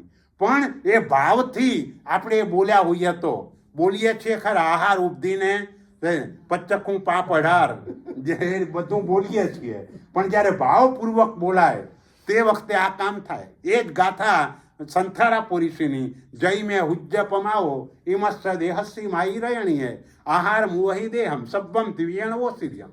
જો આ રાત્રિમાં મારું મૃત્યુ થાય તો આહાર, ઉપધિ અને શરીર આ ત્રણેયને હું ત્રિવિધે ઓસિરાવી દઉં છું. એવી જ રીતે આ 4 અરિહંત સિદ્ધ સાધુ અને ધર્મ એ મંગલ સ્વરૂપ છે. એ જ 4 લોકમાં ઉત્તમ છે. એનું જ શરણ સ્વીકારવા યોગ્ય છે.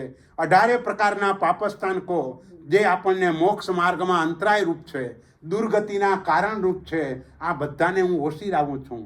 હું મારો આત્મા એકલો છે, એકલો આવ્યો છે, એકલો જવાનો છે. આ એકત્વ અન્યત્વ ભાવનાથી ભાવિત થવું, અરિહંત મારા દેવ વગેરે સમ્યક્ત્વની પ્રતિજ્ઞા કરવી, 84 લાખ જીવરાશિની સાથેની ક્ષમાપના કરવી, આ બધું રાત્રે સૂતી વખતે શ્રાવક આ બધું કરીને સૂવે અને એનો લાભ ઘણો મોટો થાય. એની દુર્ગતિ કદાપી ન થાય, હંમેશા સદગતિ થાય. આપણે ત્યાં એક સત્ય ઘટના છે, અને સત્ય ઘટનાની અંદર આપણા જૈન ભાઈ એક ટ્રેનની અંદર મુસાફરી કરી રહ્યા છે અને તે વખતે સૂતા પહેલાં આ વિધિ કરે છે. અને તે સામે અજૈન ભાઈ એની સામેની બર્થમાં જ હતા અને તે વખતે એમને કહ્યું, ભાઈ તમે શું વિધિ કરી? એટલે એને સમજાવ્યું કે અમે આ રીતે જીવોની સાથે એક સમાપના વગેરે કરીએ છીએ. એટલે કે મને પણ કરાવો. એને પણ એક સમાપના વગેરે કરાવી અને સૂઈ ગયા. બંને સૂઈ ગયા. પણ સવાર પડી, પહેલાંનું સ્ટેશન આવ્યું તો એ પેલા ભાઈ ઉતર્યા નહીં. ત્યારે આને આપણા જૈન ભાઈએ ખૂબ ઢંઢોળ્યા તો એ ભાઈ હતા જ નહીં, ઉપડી ગયા હતા. હવે સંથારાપુરી શ્રીનો આ ભાવ મનમાં રાખીને સૂતા હતા. તો પરિણામ શું આવ્યું? કેટલાક સમય પછી આપણો જે જૈન ભાઈ એ આપત્તિમાં આવ્યો.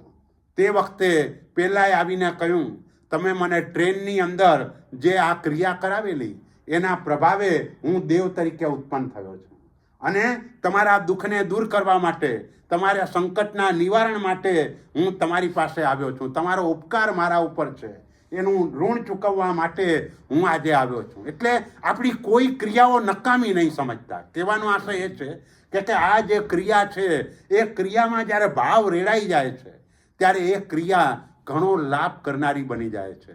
એટલે અહીંયા લોકપ્રિયતા આ બહુ મોટામાં મોટો ગુણ છે. કોઈ પણ માણસ લોકપ્રિય હોય એટલે બોલે એટલે તરત જ સામેની વ્યક્તિ કામ કરવા તૈયાર થાય. એટલે લોકપ્રિયતા એ લોકોને ધર્મમાં જોડવામાં બહુ જ સહાયક બનતી હોય છે. એટલે આપણે પણ આ રીતે લોક વિરુદ્ધ જે આચરણ એનો ત્યાગ કરીને આવી લોકપ્રિયતા એ આપણે એને કેળવવાની છે.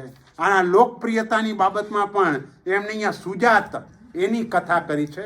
એની કથાની વાત તો આપણે પછી કરીશું. પણ જે શુદ્ધ આચારને પાળતો હોય, લોકપ્રિય બનવા માટે આચાર જેટલા શુદ્ધ પડાય એટલો તે લોકપ્રિય બને. હા, કદાચ એવું બને કે એને સમજ ન હોય અને સમજ ન હોવાના કારણે એના અર્થને ન સમજતો હોય પણ ક્રિયા શુદ્ધ રીતે કરતો હોય.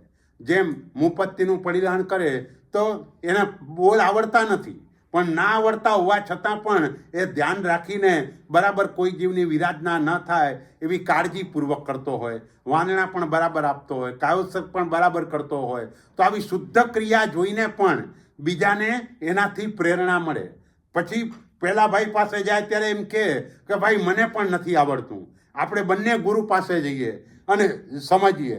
પણ જ્યારે આવું શુદ્ધ આચરણ કોઈ પણ જીવનું હોય તો એ શુદ્ધ આચરણ તરફ લોકો હંમેશા આકર્ષાતા હોય છે, ખેંચાતા હોય છે. અને એ પછી અજૈન પણ હોય તો પણ એ ખેંચાઈને અહીં આવે. જેમ સાધ્વીજી ભગવંત માત્ર એક ગાથા ગોખતા હતા અને એમાં એનો અર્થ ન સમજાયો, એમાંથી આપણને હરિભદ્રસુરી મહારાજ મળ્યા કે જેમણે 1444 ગ્રંથની રચના કરી. બસ એનામાં આ ગુણગ્રાહ્યતા હતી કે ભાઈ જે ગુણ બીજામાં હોય, જ્ઞાન ગુણ, પણ મને ન સમજાય તો એનો શિષ્ય બની જાઉં. બસ એટલા માત્રથી એક સાધ્વીજી ભગવંતના વચનથી પણ આટલો મોટો લાભ ભગવાનના શાસનને થયો.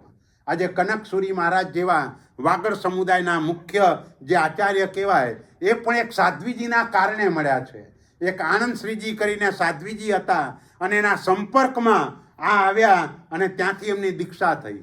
અને લાભ તો એટલો મોટો થયો કે આ કનકસુરી મહારાજ એનું ચારિત્ર એટલું ઉત્તમ કોટીનું કે કલાપૂર્ણ સુરી જ્યારે સંસારમાં અક્ષયરાજના નામથી હતા તે સમયે લબ્ધિસુરી મહારાજને પૂછ્યું કે ભાઈ મારે દીક્ષા લેવી છે, પણ જ્યાં શ્રેષ્ઠ ચારિત્ર પડાય ત્યાં જ મારે જવું છે. તે વખતે એમને કહ્યું તમારે શ્રેષ્ઠ ચારિત્ર પાડવું હોય તો કનકસુરી પાસે જાઓ, ત્યાં શ્રેષ્ઠ ચારિત્ર પડાશે. એટલે એકની પરંપરામાં કેટલાય શ્રેષ્ઠ ચારિત્રવાળા તમને મળે. આજે એક જ ઘરના 3 ગચ્છાધિપતિઓ સંઘને શાસનને મળ્યા. કલાપૂર્ણ સુરી હતા, એમના દીકરા કલાપ્રભ સુરી, પછી એમના બીજા ભાઈ કલ્પતરુ સુરી. આ બધા સમુદાયના નાયક ગચ્છાધિપતિ. બેનો કાળધર્મ થઈ ગયો, ત્રીજા આજે વિદ્યમાન છે. પણ આટલું સંસારમાં પણ મોટો 70 વર્ષનો દીક્ષા પર્યાય, એટલે કેટલો લાંબો દીક્ષા પર્યાય. એટલે આ રીતે મહાત્માઓ હંમેશા આ રીતના હોય છે. એક બાજુ એક શહેરની અંદર મને લાગે વિદ્યાશાળાનો જ ઉપાશ્રય હતો અને ઉપાશ્રયમાં એક બાજુ ઉદયસુરી મહારાજ હતા અને એક બાજુ પ્રેમસુરી મહારાજ હતા. હવે પ્રેમસુરી મહારાજને કોઈ શ્રાવકે જ્યારે કંઈ પૂછ્યું કે સાહેબ આપ ન હો તમારે કોની આજ્ઞા માનવાની, કે સામે ઉદયસુરી બેઠા છે ને એ બહુ સારા મહાત્મા છે, તમારે એમની નિશ્રામાં જઈને આરાધના કરવાની. અને ઉદયસુરીને પૂછ્યું તો કે સામે પ્રેમસુરી બેઠા છે ને ત્યાં જવાનું. એટલે ગુણાનું રાગ એ કેટલો હતો તે વખતે. એમ નહીં ભાઈ આ તો જુદો સમુદાય છે, આ જુદો સમુદાય છે, આવી કોઈ વાત જ નહોતી. દરેક જગ્યાએ માત્ર ગુણ ગ્રાહ્યતા એ જ હતી. એટલે આપણે પણ અહીં ગુણાનું રાગી જ બનવાનું છે. કોઈ જગ્યાએ ભાઈ આ શ્વેતાંબર કે આ દિગંબર, આ સ્થાનકવાસી કે આ તેરાપંથી, આવો કોઈ વિભાગ કર્યા વગર જ્યાં જ્યાં પણ ગુણ દેખાય છે બસ એ ગુણની અનુમોદના કરી અને આપણે આપણા આત્માને ગુણવાન બનાવવાનો છે. કારણ કે શ્રાવક ધર્મમાં શ્રેષ્ઠ રીતે શ્રાવક ધર્મ પણ તો જ પડાશે, નહીંતર પહેલામાં તમારી લોકપ્રિયતા ચાલી જશે. તમે ક્યાંયથી પણ કોઈ સમુદાયને બાકાત કરી દેશો તો લોકપ્રિયતા જે હોય એ ન હોય. હંમેશા બધાની વચ્ચે સમાધાન પણ કોણ કરાવી શકે? જે લોકપ્રિય હોય તે સમાધાન કરાવી શકે. જે લોકપ્રિય ન હોય એ ક્યાંય આંટી ઘૂંટી હોય તો પણ સમાધાન ન કરાવી શકે. એટલે આ ગુણ પણ બહુ જ મહત્વનો છે. એટલે અહીં લોકપ્રિયતા એ રીતે નથી લેવાની કે આપણે તમે લોકોના કામો કરો અને લોકો તમારી વાહવા બોલે. અહીં લોકપ્રિયતા એ રીતે કે જેટલા પણ લોક વિરુદ્ધ આચરણ છે, લોક વિરુદ્ધ કાર્યો છે, એ બધાનો ત્યાગ કરતા જઈએ, આચાર શુદ્ધ રીતે પાડતા જઈએ. કારણ કે આચારો પ્રથમો ધર્મ. આચાર એ સૌથી પહેલા નંબરનો ધર્મ છે. આચાર દ્વારા કરીને બાળક પણ હંમેશા અનુકરણ કરતું હોય છે. બાળક પાસે પણ સામે આચાર શુદ્ધિ દેખાય તો એ પણ એ જ પ્રમાણે ભગવાનની પૂજા, સામાયિક પ્રતિક્રમણાદી ક્રિયા તે કરતો થાય છે. એટલે આચારનું મહત્વ હંમેશા વધારે છે.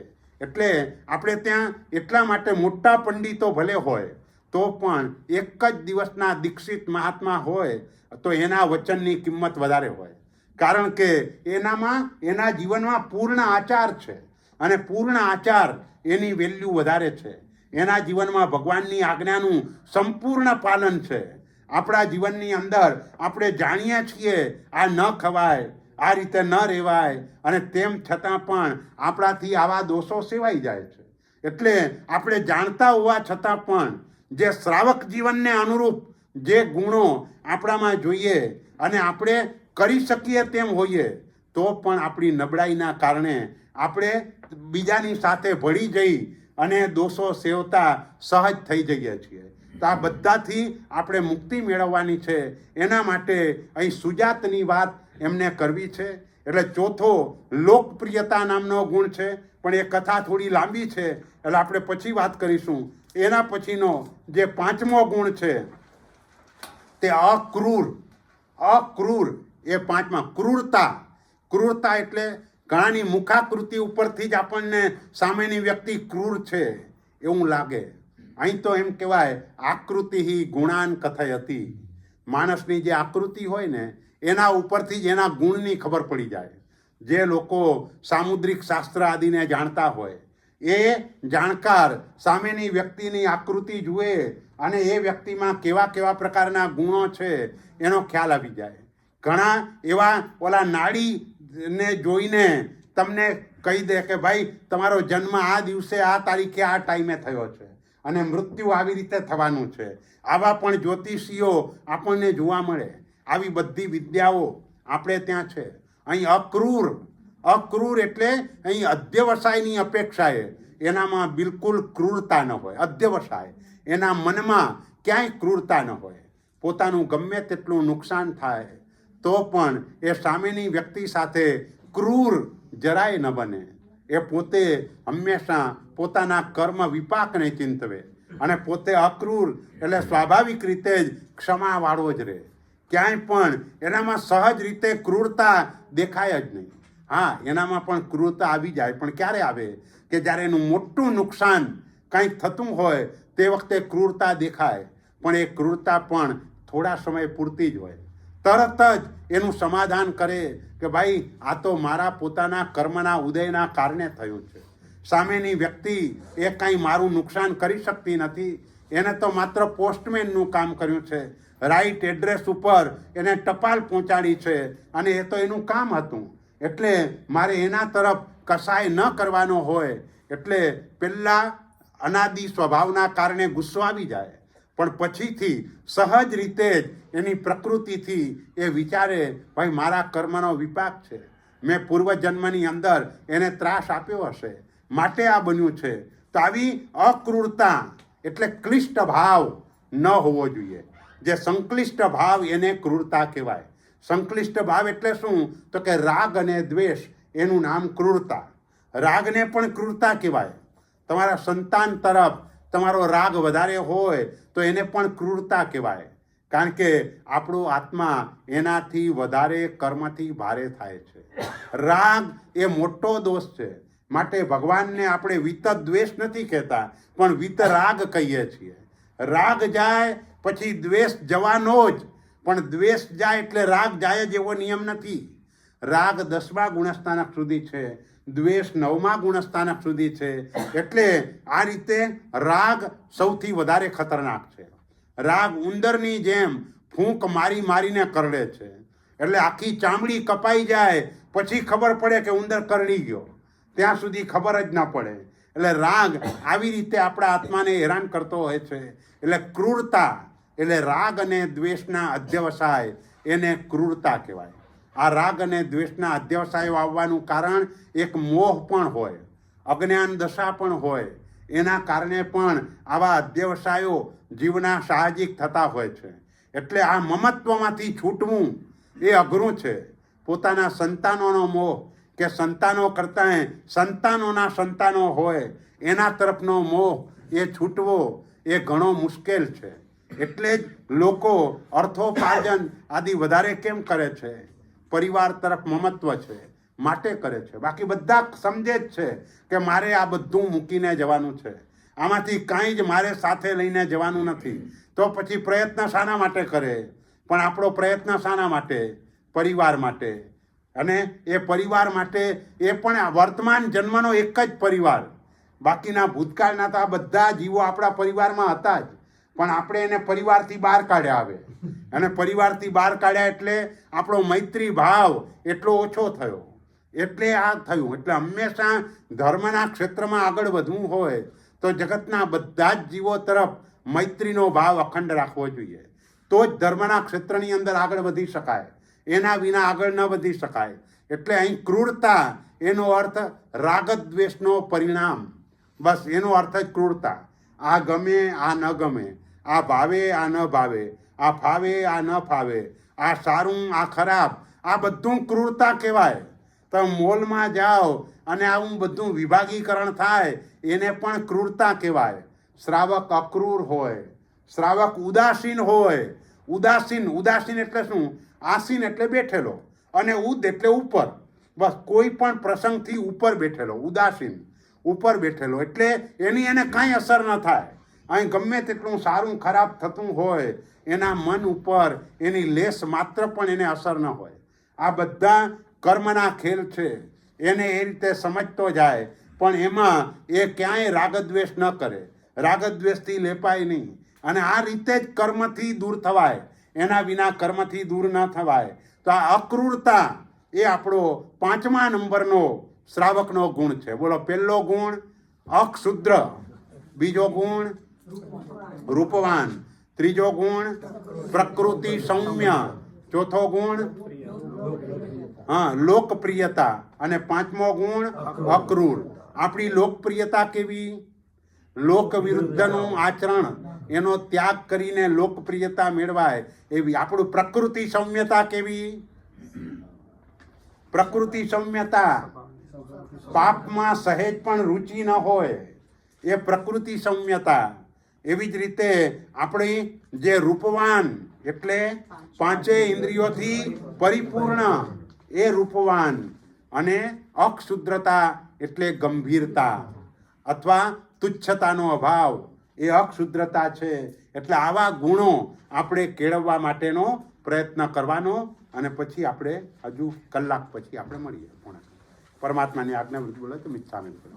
શિવમસ્તુ સર્વ જગત પરહિત નિરતા ભવન્તુ ભૂતગણઃ દોષા પ્રયન્તુ નાશમ સર્વત્ર સુખી ભવતુ લોકઃ. બોલો શ્રી મહાવીર સ્વામી ભગવાન કી જય.